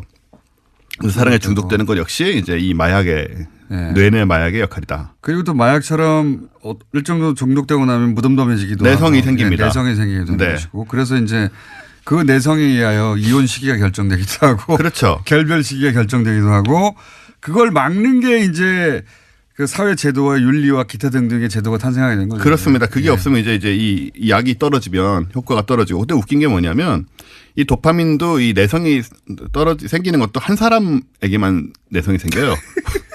다른 사람이 생기면 다시 도파민이 확 올라옵니다. 네. 예, 이런 이상한 짐승이죠, 짐승. 그리고 우리 소위 콩깍지 낀다는 거 있잖아요. 예. 콩깍지 낀다는 거는 페닐에틸아민이라는 호르몬이 그 역할을 하는데 이 호르몬이 분비가 되면 평범한 사람 특별해 보이고 콩깍지의 전형적인 증상이죠. 단점이 잘 안 보인다. 모든 게 너그럽게 보인다. 이게 이제 페닐에틸아민이 만들어내는 뇌내 현상이죠. 근데 또 저런 종류의 사람도 있어요. 엄마가 아기를 안고 있으면 제가 이름이 생각이 안 나는데 그때 분비 옥시토신이겠죠. 예, 맞습니다. 그 호르몬이 있는데 그게 이제 요 도파민의 그 분비 시점이 지나고 나서 요 옥시토신이 분비되면 안정적인 관계를 통해서 좀 다른 종류의 사랑을 느끼게 된다. 뭐 이런 해석도 있습니다. 옥시토신에 대한 연구가 여러 가지가 있었는데 원래는 말씀하신 대로 이제 모성의 호르몬이라고 원래는 그런데 근데 이게 이제 이후의 연구에 의해서 그 남녀 간의 스킨십에도 깊이 관여를 한다고 또 안정적인 관계. 도파민이 이제 막 불타는 관계에 관여한다면 안전적인 관계는 이 호르몬이 관여한다라고 그런 얘기가 있죠. 예, 그런 얘기가 또 뇌과학자들 사이에 나온 네. 적이 있는 걸로서. 예. 그 다음에 이제 남자들이 왜 뭐 내 여자 지킨다 뭐 이런 소리 하잖아요. 네. 네, 사실은 잘 못하지만 그때 사용되는 호르몬이 남자들이 사실 제대로 하는 게 별로 없어요. 이 사회에 예, 제대로 하는 게 별로 예. 없습니다. 그리고 짐승에 가깝기 지킨다는 때문에. 것도 뭐 어떻게 지킨다는 얘기인지도 모르겠고요. 예. 요즘 같은 세상에서 어쨌든 그 바소프레신 자기 앞가림이나 잘하라고 하시는 남자들은. 그렇습니다. 네, 예, 뭐 소리나 지르지 말고 예. 바소프레신이라는 호르몬이 바로 그 역할을 하는데 예. 이게 남성형 애정 호르몬이라고. 예. 근데 이 바소프레신의 훌륭한 점은 이게 많이 분비되는 사람은 다른 이성에게 한눈을 안 팔아요. 즉 바람기를 막아준다. 바람기로. 예. 야, 이거 약으로 제조해야 되겠네요. 여성들의 청원에 의해서 약으로 제조돼야 될. 아, 기억나네요. 이게 일부 일처제. 그렇습니다. 일부 일처제 호르몬이라고 불립니다. 그렇죠? 네. 맞죠. 예. 그래서 이게 이제 별걸 사람에 다 알아. 따라서 예. 예, 분비되는 사람이 있고 이제 별로 덜 분비되는 사람이 있는 거고 예. 그거에 의해서 굉장히 영향을 받게 되죠. 우리가. 이게 덜 분비된다고 또 그 능력이 따라줘야 돼요. 그렇죠. 예, 그 여러 가지로 이렇게 생각같이 이렇게 쉽진 않습니다만은. 예. 호르몬만으로는 결정이 안 됩니다. 이게. 그래서 이 바소프레신은 이제 한눈을 다른 이성에게 한눈을 팔지 않는다는 얘기는 자기 영역권 안에 있는 사람에 대한 집착이 큰 거예요. 그러니까 내 가족이다, 내 뭐 여자다, 뭐 남자다. 뭐 이렇게 요거 하면. 많이 나오면은 또 의처증이나 의부증으로 갈 수도 있겠네요. 그럴 수도 있겠죠. 예. 그러니까 적당히. 약 조절 잘해야 되겠네요. 네. 만드실 때. 근데 요게 또 나이가 들면서 떨어지면 예. 굉장히 안 그러던 사람이 또 이렇게 바람기가 생기기도 하고. 황혼 이혼으로 갑니다. 이렇게 그렇습니다. 되면. 예. 그런 식으로 우리가 호르몬에 많은 영향을 받고 있다. 그리고 이게 딱 재밌는 게 저도 제법 됐는데 이 관심이 있어서 한번 들여다본 적이 있는데 네. 이게 또 아미노산 결합물이에요. 다. 쭉 이렇게 들여다보다 보면 야 이거 결국 뭐 아미노산이냐? 우리가 아미노산에 의해서 아미노산은 그냥 화학 실험실에서 하는 약물 그 물질 같은 느낌이 강하잖아요. 그렇죠. 예. 네. 뭐 우리가 사실은 그렇습니다. 그러니까 뭐 사랑 뭐 겨울에 커플하고 그렇게까지 뭐 그렇게 의미를 둘 필요가 없다는 얘기. 오래 지나지 않아서 저는 이걸 강화하는 약물이 나오지 않을까. 그럴 수 있을 것 같아요. 예. 예. 이걸 놓칠 리가 있는가. 제약회사들이. 지금까지 안 나오는 게 신기하죠. 마지막 약물 그러면서. 네. 그래서 이제 이거를 바람기가 있는 배우자 일 경우에 제약회사로부터 사가지고 몰래 약에 타는 거죠. 그렇죠. 상대방의 음식에 계속. 그래서 일부 일처제 호르몬 이런 거 계속 타가지고 예. 근데 이제 요즘에 네. 이제 이런 관점에 또 좀 상당히 쐐기를 박은 실험이 하나 있었는데 왜 여성분들 피임약 드시잖아요. 네. 피임약을 먹으면 이상형이 바뀌어요. 그런 연구 결과가 있습니다. 예, 영국 스코틀랜드 스털링 대학에서 네. 이 피임약을 복용하는 만 18세에서 24세 여성 18명 네. 그리고 복용하지 않는 37명을 대상으로 취향 조사를 했거든요. 그러니까 그 전과 후를 비교했다. 그렇죠, 그렇죠. 네. 그 조사에 사용된 얼굴은 이제 컴퓨터 그래픽으로 남녀 20명의 사진을 합성했어요. 네. 그리고 모니터에 이제 매력적이라고 생각하는 얼굴을 선택하도록 한 거죠. 네. 그 결과 피임약을 복용하지 않은 그룹은 두 차례의 조사에서 전부 남성적인 얼굴에서 매력을 느끼는 것으로. 동의를 했는데. 그렇죠. 예. 근데 피임약을 복용한 경우에는 복용 전에는 남성적인 얼굴에 매력을 느끼다가 예. 복용 후에는 이 비율이 매우 낮아지게 됩니다. 아, 유의미한 변화가 있더라. 그렇죠. 그러니까 남성적인 얼굴이라는 건 각지고 좀 이렇게 네. 그런 거잖아요. 네. 털 수염 많고 뭐 이런 거요. 그러니까 호르몬의 작용 때문이다. 네. 예. 그래서 이걸 어떻게 해석할 수 있냐면 임신 가능성이 그러니까는 피임약을 안 먹고 네. 임신 가능성이 높아지는 기간에는 남성적인 외모에 끌리는 그런 경향 여러 가지 번식이라든가 이런 욕구 때문이죠. 네. 그러다가 피임약으로 이제 임신 가능성이 낮게 되면 이성 취향까지 훨씬 덜 남성적 혹은 좀 여성성 자기가 익숙한 모습으로 변하는 겁니다. 그래요? 네. 그래서 이제 결국은 이 이상형 혹은 남성을 보는 기준 혹은 이것도 역시 호르몬의 작용이 그런 거죠. 명백하다라고 하는 그렇습니다. 방증이 되는 연구 결과다. 네. 남자들을 바꾸는 무슨 약은 없어요? 쉽지 않을 것 같아요. 남자들이란 건 원래 단순하고 강렬해서 원래 단순한 게 고치기가 힘들어 이게. 그렇습니다. 약간 미미하고 복잡해야 되는데. 예. 그래서 우리가 이제 순수한 사랑이라고 느끼는 감정의 거의 전부가 호르몬 작용이 아니겠느냐. 강력한 호르몬 작용 아니겠냐. 근데 말씀하신 대로 반대로 생각하면 호르몬을 조절하면 사랑의 감정을 일으키거나 없앨 수도 있지 않을까. 그래서 저는 이거를 이게 이제 뭐랄까요. 우리 그 인식에 반하기 때문에 네. 사랑이라는 감정이 워낙 순수하고 사랑이라는 감정이 위대하고 이런 그렇죠. 이제 그런 믿음을 강화시켜 왔잖아요. 문화적으로. 네. 그런데 이게 호르몬 조정으로 약물로 조정을 안 할 수 있다 그러면 이게 그 상상이 깨지는 건데. 그래서 지금까지 이런 이야기 안 나온 게 아마 그런 문화적인 압박이 좀 있는 것 같아요. 왜냐하면 저항 심리가 있겠죠. 네. 약을 먹어서 사랑하게 된다거나 안 하게 된다거나 혹은 뭐 일부 일처제 이게 예. 그 납득 뭐랄까 용인이 잘 안 되는 거죠. 그렇죠. 이제 좀 사람에 따라 불쾌할 수도 있고 네. 그래서 이런 연구들이 실제로 사랑의 신비를 제거하고 뭐 사랑을 신체 활동으로 전락시킨다는 주장이 많이 있는데 특히 이제 1975년에 이제 네. 그때쯤부터 뇌과학으로 사랑을 연구하기 시작했어요. 이 연구를 한다고 하자 미국의 상원의원인 윌리엄 프록스마이어라는 사람이 있는데 이 양반이 이제 의회에서 아예 2억 명의 미국인들이 수수께끼로 남겨놓고 싶어하는 것 중에 으뜸이 어떻게 우리가 사랑에 빠지는지 문제인데 네. 이거를 우리가 과학적으로 연구하는 건 난 절대 반대다. 네. 이렇게 이제 공언을 하면서 아주 반대를 하기도 했어요. 이런 정서가 이제 누구에게나 조금씩 있는 거죠. 맞습니다. 이런 화학 물질을 연구하는 과학자들이 그럼 사랑은 잘하느냐? 그럴 리가 없다고 봐요. 그거하고 상관없죠, 사실. 아무 상관 없습니다. 도파민의 역할이구나. 그걸 이해하는 것과 실제 사랑을 잘하는 것과는 아무 상관이 없다. 아무 상관이 없습니다. 예. 그래서 약물이 나올 것 같다. 네.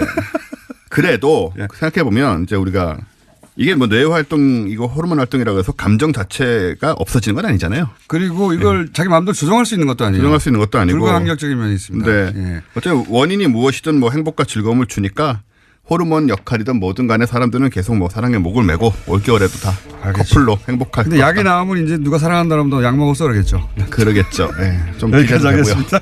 원종우 씨였습니다. 안녕.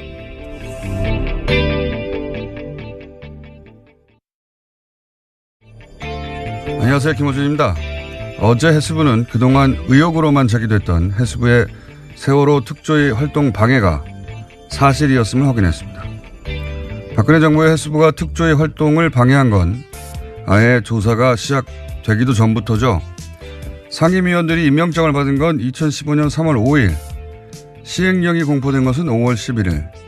그때서야 5월이 돼서야 정원과 조직 구성이 확정됐고 국무회의에서 예비비 의결한 것이 8월 4일. 그렇게 사무처가 구성된 게 8월 4일입니다. 게다가 특별법이 정한 정원 120명을 구성할 수 있게 된 것은 11월 11일. 그런데 해수부는 특조위 활동 시작을 그해 1월 1일로 기산했죠. 사람도 없고 돈도 없고 사무실도 없는데 무슨 수로 조사를 합니까? 해수부 기산대로면 정원이 갖춰지고 한 달 20일 일하면 그해 12월로 조사위가 끝나는 겁니다. 이건 해도 해도 너무한 말도 안 되는 해수부의 억지인데 조선일보는 세월호 2주년 사슬로 세월호 특조위는 주목할 만한 조사 결과를 하나도 내놓지 못하고 비용만 썼고 광화문 유가족들은 천막에서 단식하고 고함만 외쳐댔기 때문에 세월호 문제가 해결이 안 된다면서 말도 안 되는 억지를 부린 정부가 아니라 유가족과 특조위를 질타하고 광화문 유가족 천막부터 걷어내라고 썼었죠. 조선일보가 보수 이념 지지하는 것은 불만이 없습니다. 하세요. 하는데 세월호 참사 해결을 위해 유가족과 특조위를 공격하는 게 이게 이념과 대체 무슨 상관인가요? 그냥 박근혜 정권 하수인 그거 한 거 아닙니까? 김어준 생각이었습니다.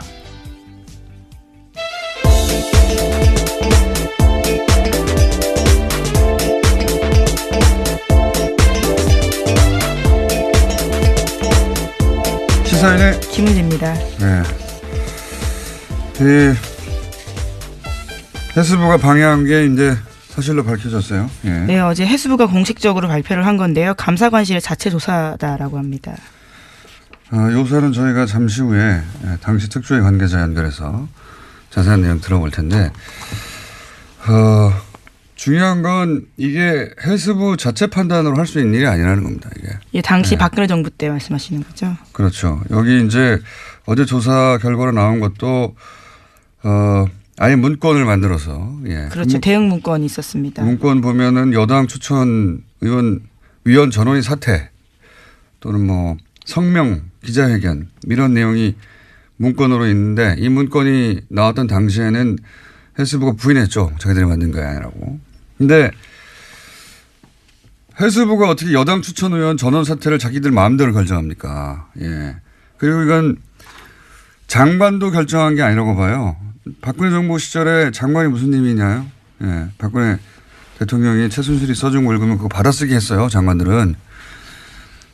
저는 이건 애초부터 청와대의 지시고 그 지시에 맞춰서 이런 초안을 만들어서 청와대에 보냈다. 청와대에 보낼 때까지 나왔잖아요.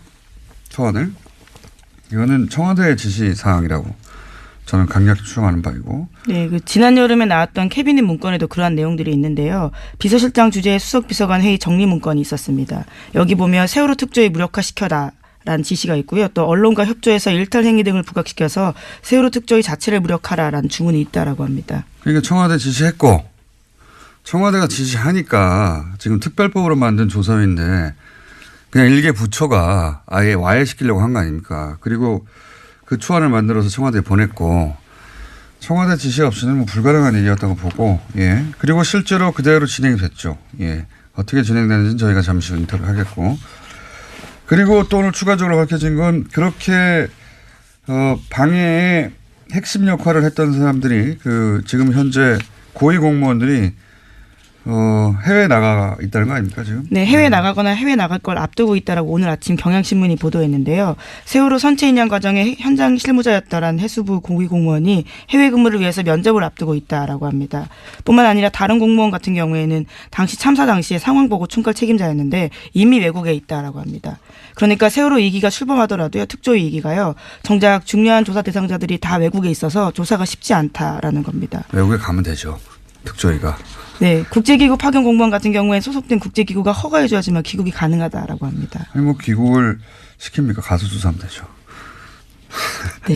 이렇게 해서 피하면 글로벌 특조위로 거듭나는. 예, 이 조사를 피하려고 하는 거니까 명백히 예, 조사의 차질을 빈다고 미리 말할 필요 없어요. 예, 심지어 참사 책임자였던 당사자 같은 경우에는요. 감사원 감사에서도 한국 성급에서 돈 받았다는 사실이 드러나서 정직 3개월 중징계 받은 바가 있는데도요. 징계일로부터 1년 6개월이 지났다라는 이유로 해외 파견했다라고 합니다.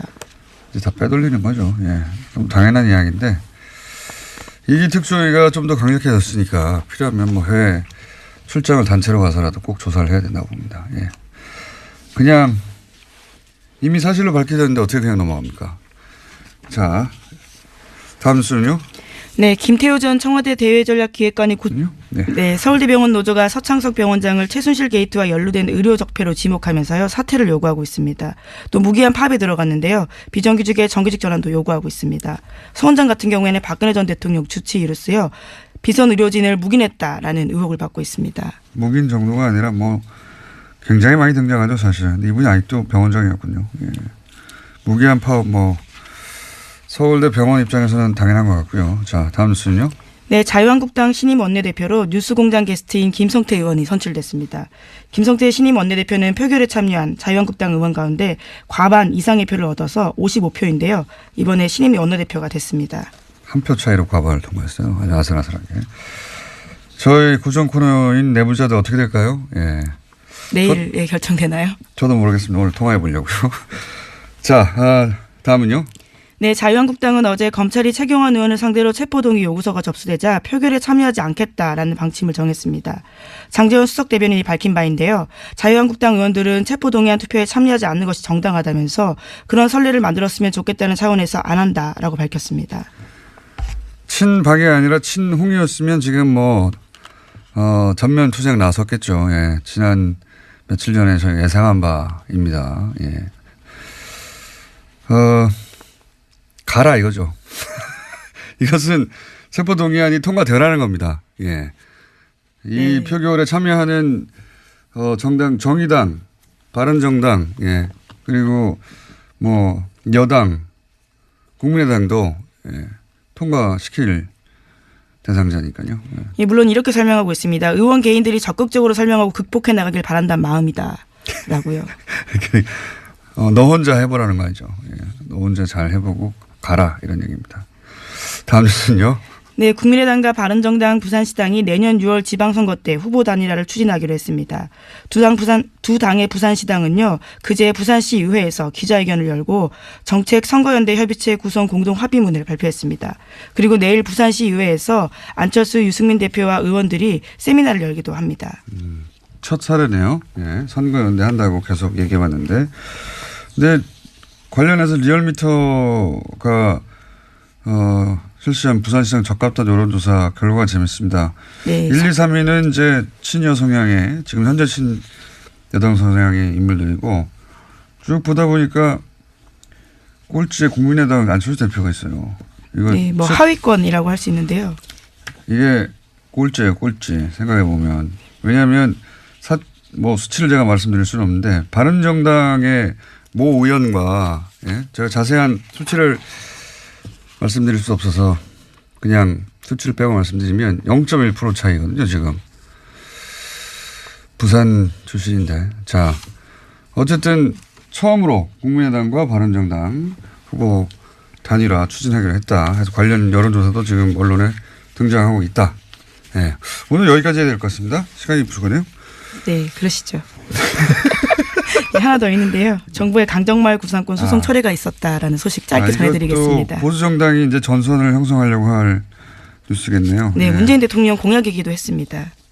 이게 당시에 주민들에게 아무런 동의도 받지 않고 추진했던 것이고 그래서 주민들이 나섰더니 전문 시위꾼들이 합류했다면서 네, 그런 식으로 보도했었죠. 주민들한테 동네 주민들은 34억 내놓으라는 거거든요. 이건 그냥 박근혜 정부 시절에 박근혜 정부가 하는 일에 시비 걸면은 끝장 본때를 보여주겠다. 패가 망신하게 만들겠다는 소송이었죠. 당연히 철회해야 되는 건데. 요걸 이제 그 전선으로 만들어 보려고 보수 매체는 나설 거라고 봅니다. 자, 여기까지 하겠습니다. 시사인의 김은지였습니다. 감사합니다. 바로 이어서군요. 예. 법무부인 동안의 사무장, 뉴스공장의 영장 전문 해설 전직 판사. 이정열 전 부산판사 연결됐습니다. 안녕하십니까? 네, 안녕하십니까? 네. 뭐 예상하셨겠지만, 네. 자, 그동안 동호 반복을 쭉 해왔기 때문에 흐름의 관점에서 한번 짚어주십시오. 그러니까 뭐 흐름에서 공장장님 말씀하신 대로 충분히 예상이 됐었는데요. 네. 그 검찰이 보고 있는 그 구조가 영장 청구서들을 쭉 보면 그런 것 같더라고요. 지금 이제 이 군이 그 정치에 관여를 하는데 댓글을 통해서 그 지시한 총책임자는 이명박 전 대통령. 그다음에 이제 군이 관여를 하니까 실행을 담당하는 쪽이 군인데 그 군 쪽에서 실행 부분의 총책임자는 김관진 전 국방장관. 그런데 지금 이제 오늘 그 영장 청구 기각된 김태효 전 전략기획비서관은 이 청와대하고 그러니까 이명박 전 대통령과 김관진 전 장관을 연결하는 고리죠. 그렇죠. 그런데 실행 총책임자가 지금 적부심에서 나왔어요. 그러면 연결고리 정도밖에 안 되는 사람을 구속하는 건 형평이 안 맞잖아요. 그러니까 그 김관진 전 장관이 석방될 때 이분도 뭐 당연히 안 들어가지 않겠느냐라는 그런 생각이 들었고 그래서 이건 결국은 근원을 따져보면 김관진 전 장관 석방을 시켜놓은 그 무리수가 이게 유발하는 악영향이 아니냐. 그렇게 저는 생각이 드네요. 속을 피했습니다. 김 전 기획관은 이명박 정부의 군 댓글부대 관련 혐의를 받고요. 어제 영장실질심사를 받았습니다. 서울중앙지법 강부영 영장전담판사가 밝힌 바에 따르면요. 객관적 증거 자료가 대체로 수집됐고 주요 혐의 사실에 대한 피의자의 역할 및 관여 정도에 대해서는 다툴 여지가 있다라고 밝혔는데요. 관련된 공범들의 수사 및 재판 진행 상황, 피의자의 주거 및 가족관계 등을 종합하면 구속할 사유와 필요성, 상당성을 인정하기 어렵다라는 겁니다. 계속 보던 문구인데 구체적인 내용은 저희가 또 영장 해설 전담판사가 대기하고 있기 때문에 이게 뭐 그 김관진 석방 때부터 쭉 이어지는 흐름이죠. 이명박 전 대통령 관련해서 김관진, 임관빈, 김태효까지 사실은 한 단계만 넘어가면 이명박 전 대통령한테 그렇죠. 건너가기 직전에 피의자들인데 이건 군이 대선에 개입한 사건이거든요. 네, 심지어 실무 책임자 같은 경우에 2심까지 징역형이 나왔습니다. 이태하 심리전단장이라고요. 실무 책임자들은 이미 범죄 사실이 인정됐는데 법원에서 그렇죠. 그 예. 지시한 사람들이 다 풀려나는 거예요. 그리고 이 김태효 전 기획관 같은 경우에는 소년 책사로 불렸거든요. 왜 소년 책사로 불렸냐면 2년이 오래됩니다. 서울시장 시절. 예, 그 시절 굉장히 젊었을 때부터 최측근이었거든요. 그러니까 이 사이버 사령부가 대선에 개입한 사건 그 관련 회의의 주재자였어요. 네, 관련 문건도 나왔습니다. 네, 그 주제를 하고 바로 대통령한테 보고하는 사람이었는데 딱 여기서 끄는 거죠. 그리고 이제 밸런싱이라고 제가 계속 표현해 왔는데 전병헌 전 수석이 사실은 이게 뭐 당사자는 기분이 나쁘겠으면 논평을 하는 입장에서는 MB가 살렸다고 계속 제가 주장했는데 또다시 영장이 기각됐고 요 사안 묶어서 저희가 잠시 민의로 다뤄보겠습니다. 다음 뉴스는 뭡니까?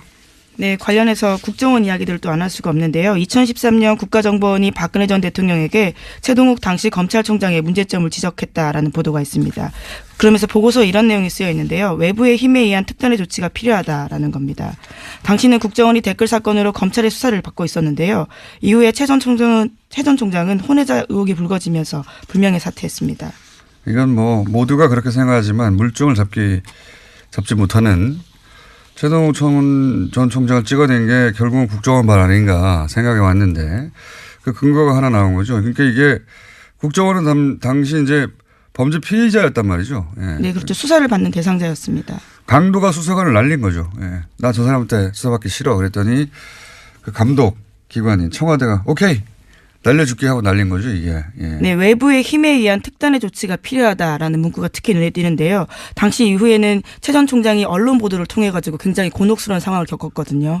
여기 이제 외부의 힘은 조선일보라고 바라볼 수도 있고, 예. 그리고 특단의 조치는 이 소위 혼외자 사건일 수도 있고, 여하간 이렇게 보고를 하고 강도가 수사관을 날려주세요 하니까 청와대가 오케이 하고 날려주는 이게 같이 범죄 집단이죠. 강도가 날려달라고 하니까 날려주는 게 조폭 집단이고.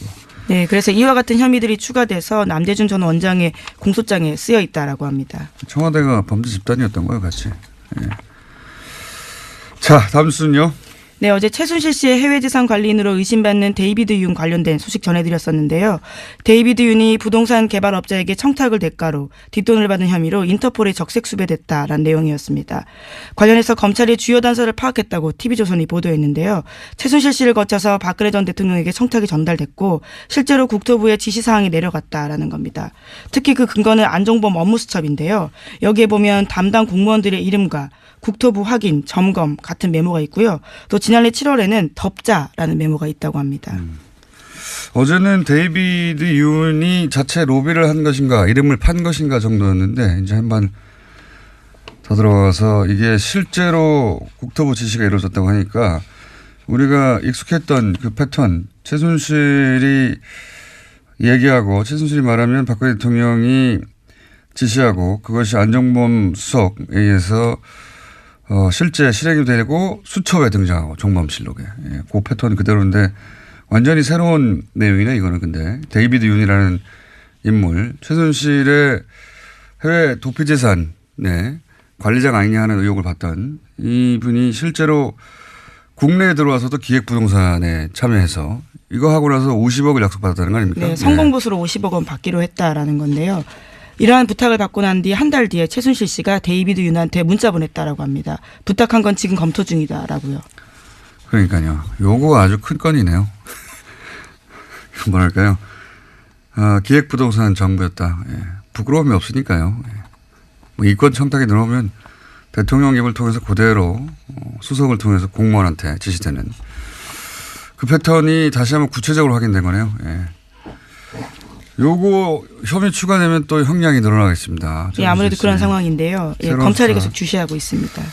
자, 2분밖에 안 남았기 때문에 빨리빨리. 왜냐하면은 저희 전담 판사가 지금 기다리고 있거든요. 이제 저희가 보기엔 무리수고 거기서 보면 승부수였던 것 같아요. 예. 그렇죠. 예. 예, 이게 네. 이렇게 뭐 말들이 많고 예, 논란이 있고 뭐 비난 여론이 있더라도 이렇게 한번 석방해 놓으면 나머지가 편하다. 쭉쭉쭉 그렇죠. 다 연결해서 기각해버리면 되니까 그 관점에서 기각이 된 것으로 보이고요. 왜냐하면 지금까지 쭉 지적해왔던 이렇게 기각한다는 게 말이 되느냐 하는 부분들이 다 들어가 있거든요. 그렇습니다. 뭐 증거가 다 모였다. 이거 말이 되냐 증거가 다 모였다고 푸는 게부터 시작해서 저희가 쭉 다뤄봤던 뭐 거주가 뭐 어쩌고 하는 것도 네네. 이재용 부회장은 뭐 거주가 없습니까? 하여튼 그런 사유들이 총 다 들어갔지만 전체 흐름에서 보자면 김관진 석방 이래로 예상되었던 그러면 그 전병헌 전 정무수석 같은 경우도 도장에 찍혔다가 화이트로 지운 흔적이 나올 만큼 애초에는 구속하려고 했던 것 같은데 이 김관진 석방 이후로 형평에 안 맞는 거 아니냐라는 이야기가 나오니까 밸런싱 차원에서 기각된 거 아니냐 이렇게 저희가 얘기해 왔는데 이번에도 같은 날 또 기각됐어요. 요거까지 묶어서 설명하면 어떻습니까? 그 뭐 화이트 부분은 사실 그거는 저 약간 좀 전 생각이 다른데 저도 영장 할 때 그런 일이 좀 있었거든요. 왕왕 있는 실수예요. 근데 저는 그 차원에서 볼 수도 있는데 그건 뭐 너무 중요한 사람이었고 모두의 관심 대상이었기 때문에 그분이 누군지 몰라서 실수했다는 건 좀 말이 안 된다고 보는데. 그러니까 사실 이게 우리 일반인들이 보기에는 그런 인사가 중요한 인물이고 중요 사건인 건 맞는데 판사 입장에서 보면은 모든 사건이 다 중요하거든요. 그러니까 그거는 뭐 사실 논점이 아니니까 거기서 나중에 뭐 기회 있으면 따로 말씀드리고 하고. 그건 뭐 그 판사 당사자밖에 모르겠죠, 진실은. 일단 전병헌 선수 같은 경우에 이분이 구속이 되는 게 맞냐 틀리냐는 저는 잘 모르겠어요. 이거 한번 잘 모르겠는데. 흐름의 관점에서. 영장 기각 사유가 되게 딱 보니까 이게 지금 김관진 전 장관 석방 때문에 문제가 생겼구나 싶은 게 기각 사유를 보면은 아까 공장장님 말씀하신 대로 모든 사유가 총 집대성되어 있습니다. 여기에 보면. 여기도 마찬가지군요. 그러니까 오히려 김태효 전 비서관보다 더 자세해요. 더 자세한데 그러다 보니까 앞뒤가 안 맞는 부분들이 생겨버렸어요. 한두 가지만 짚어주십시오. 무슨 말씀이냐면은 여기 지금 전병헌 전 수석 기각 사유에 보면은 가장 중요하게 얘기하고 있는 게 이제 뇌물 부분이 범행이 의심이 되는데 이제 이미 드러난 보좌관 행위에 대한 피의자의 인식 정도나 범행 관여 등 뭐 이렇게 죄책에 대해서 다툴 여지가 있어 보인다. 이게 가장 큰 부분이거든요. 근데 범행이 의심된다 하면은 이게 영장 발부 사유에서 범죄 사실이 그럼 소명이 됐느냐 안 됐느냐 이런 게 가장 큰 부분인데 의심이 되면 이건 소명이 됐다는 얘기거든요. 그 총사소법 조문에도 그렇게 나와 있어요. 증명까지는 필요 없고 그냥 상당한 의심이 들면 된다라는 정도를 요구하고 있거든요. 법에서. 그러니까 이거는 됐다는 거죠, 이 부분은. 근데 뒤에 보면 다툴 여지가 있다 이렇게 돼 있는데 그 다툴 여지가 어느 부분이냐.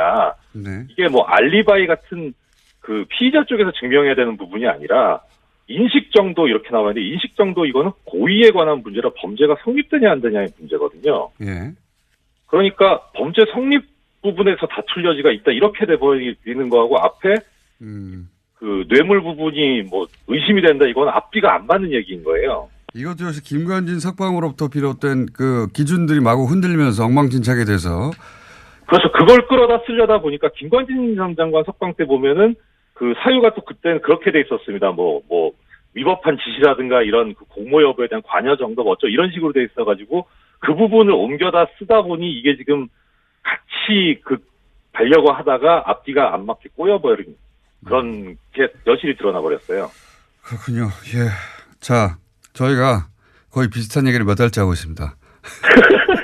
몇 달째 하고 있는데 자꾸 나오는 거 안 좋은 거 아닙니까? 저 청취자님도 뵈서 좋긴 한데. 이게 그러니까 이제 그 이전에는 그 우병우 관련해서 기각들이 많았고, 그렇죠? 이번에는 이제 김관진 전 국방장관을 무리하게 석방시키면서 그 꼬여버린 어떤 영장 발부의 기준들 때문에 영장 발부나 기각 사유를 쓸 때마다 특히 이 관련자들은 이렇게 우리 해설 판사님의 눈에 띄어서 매번 깨지고 있습니다. 김관진 전 장관 그 석방 결정이 지금 상황에서는 거의 바이블이 돼 있는 거 아닌가 싶어요. 알겠습니다. 오늘 여기까지 하겠습니다. 네, 고맙습니다. 네, 지금까지 법무부인 동안의 사무장 이정렬 전 부장판사였습니다.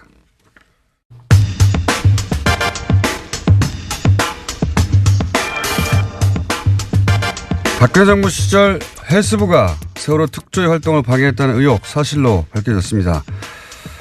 세월호 특조위 박종훈 전 상임위원 전화로 연결해 보겠습니다. 안녕하세요. 예, 안녕하세요. 박종훈 변호사입니다. 네, 변호사님 이제 이게 굉장히 여러 차례 제기했던 의혹들이 이제 사실로 밝혀졌는데요. 네네. 근데 문건 얘기를 좀 해보자면, 네. 박근혜 소위 7시간 조사를 막으려고 당시 문건을 보면 여당 추천 전원 사퇴, 성명 발표, 특조위 비판하는 또는 네네. 이런 문건의 내용들이 있습니다. 이게 실제 현장에서 실행이 됐습니까? 네, 맞습니다. 그러니까 그 문건에 대해서 그 당시에는 해수부가 이제 부인하려고 했지만, 네. 그 문건에 나와 있는 내용대로 실행하려고 했던, 물론 이제 그 당시에 여당 추천 상임위원은 결국 사퇴를 안 했지만, 네. 나머지 사람들은 거기에 나와 있는 대로 다 실행을 했던 거죠. 문건이 문건으로 끝난 게 아니라 이게 이제 청와대에 보고됐다고 하는데 이 문건이. 네네. 문건은 그 문건 내용이 문구로만 존재하는 게 아니라 현장에서 다 실행이 됐다는 거죠. 그죠? 직접 겪으셨고. 그렇습니다. 예. 그리고 이제 문건에는 나오지 않지만 실제로 이런 문건 등장 이후에 세월호 7시간을 규명하라는 시도를 하자 당시 이석태 위원장에게 아예 구체적으로 압박이 들어갔다고 여러 차례 보도됐는데 어떤 압박이 있었습니까? 그러니까 이제 아마 이 위원장님께 이제 이렇게 됐던 것 같아요. 11월 경에 11월 전원위원회 때 이제 그게 상정될 게 됐는데 그 전부터 네. 그게 신청 사건으로 접수되었다는 거를 알게 된 것 같아요. 네. 누군가가 그걸 알게 됐고 그거를 요건 측에 알렸고 요건 측에서 그때부터 준비를 한 것 같아요. 이거 막아야 된다. 그래서 이제 소위원회에 올라올 때부터 이제 쟁론이 됐는데. 위원장님께도 이제 직간접적으로 이거는 좀 빼달라 하지 말아달라라는 그런 것이 있었던 거로 이제 그렇게 알고 있고요. 어디로부터 그런 압박이 들어왔나요? 사실은 이제 제가 직접 위원장님께 시시콜콜이 다 듣지는 못했어요. 네. 그렇지만 이제 제가 예견을 하기로는 그 당시에 이제 주로 나서가지고 이 일을 수행했던 거가 해수부 쪽이었기 때문에 그쪽에서 연락이 온 거로 그렇게 예상이 됩니다. 그렇다면 그 당시 해수부 장관이나 해수부 고위 공무원들로부터 그런 압박을 받으셨을 것 같은데 혹시 국정원으로부터 직접 전화 받았다 이런 얘기는 못 들어보셨습니까? 그 이야기는 제가 직접 듣지는 못했습니다. 그렇군요. 여간 당시 이제 위원장에게는 전화를 해서 그런 식의 압박이 있었다는 걸로 알고 계시고 그리고 문건에 해수부 문건에 나온 대로 사퇴를 하거나 또는 해수부와 여당 추천 의원 면담 이런 이야기도 있는데 이건 뭡니까? 문구에는 그렇게 나와 있는데. 네, 그러니까 제가 알기로는 여당 추천 위원들과 여권 측의 만남이 따로 있었던 것 같아요. 따로. 아하. 예, 제가 이제 언젠가 같이 이렇게 어디를 갔다 오는데 전화 통화하는 거를 옆에서 듣게 됐는데, 네. 여당 추천 위원들과 요건이라고 할 때는 이제 정치권 플러스 이제 공무원들 아니겠습니까? 네네. 따로 이제 대책회의들을 이따금 했던 거로 제가 알고 있고요. 그 가운데에서 특히 이 사건은 이제 신청 사건이 접수된 이후에 그것들을 이제 누군가가 요건에 알리게 되고 그러면서 이제 대책회의가 이루어지고 그것이 소위원회에서 그거를 통과시키지 않으려고 하는 쟁론들이 있었던 거로 그렇게. 그러니까 특조위하고는 별도로 여당 추천위원들이 해수부하고 별도 대책회의를 했다는 이야기군요. 말하자면. 그게 충분히 이제 예측 가능한 게, 제가 이제 옆에서 전화 통화를 들었을 때도, 물론 이제 전화하신 분은 그런 거를 생각을 못 했을지 모르지만, 이제 제가 조언을 하기로는, 따로 이제 여당이 추천했던 위원들끼리 따로 만나가지고 무슨 이야기를 하는 거로 그렇게 들었습니다. 7시간 의혹이 이제 진상규명 소위 안건으로 올리자 여당 추천위원들이 실제로 중도 퇴장을 하긴 했죠. 그 당시에는 이제 아마 여당 추천위원들이 그 내용을 듣고 제목 자체를 보다는 이게 청와대의 대응에 관한 거거든요. 참사 당일에 청와대의 대응에 관한 거였는데 그거에 대해서 이제 그 신청하신 분이 상당히 길게 이게 신청서가 돼 있어요. 어떤 네. 내용들이 이제 보도됐었고 했었는데 그게 맞냐부터 시작해서 쭉 돼 있었는데 그거에 대해서 이른바 대통령에 대한 청와대에 대한 조사는 좀 아예 빼려고 그렇게 생각을 했던 것 같아요. 그래서 그러다 보니까 이제 소위원회에서 다툼이 있었던 거죠. 소위원회 당시에도 이제 그때 불참한 사람도 있었고, 네. 그거에 대해서 정확하게 반대 의견을 제시하고, 이건 안 된다라고 했던 사람도 있고요. 예. 네. 그리고 왜냐하면 제가 궁금한 건 문구대로 진행이 됐나 싶어서 그러는 건데, 중도 퇴장도 있긴 있었습니까? 그 문구대로 진행됐다고 하는 거는, 네. 저는 이제 소위원회에, 이제 제가 이제 안전사회 소위원장이기 때문에, 진상규명 소위원회에는 참석할 수 없었는데, 전원위원회 때, 예, 전원위원회 때 이제 제가 직접 이제 옆에서 목격을 했는데, 적극적으로 이제 반대 의사를 표명하고, 제가 보기에는 좀 이치에 맞지 않는 근거를 대면서, 헌법 위반이라고 시작해서 대면서, 반대 의사를 표명하고, 저희가 이제 표결에 들어갔을 때, 그거 다 우르르, 나가가지고, 그날 이제 기억하기로는 이제 국회까지 가서, 네. 이렇게 기자회견도 하고, 그랬던 거로 기억이 나고요. 그리고 물론 이제 그 이후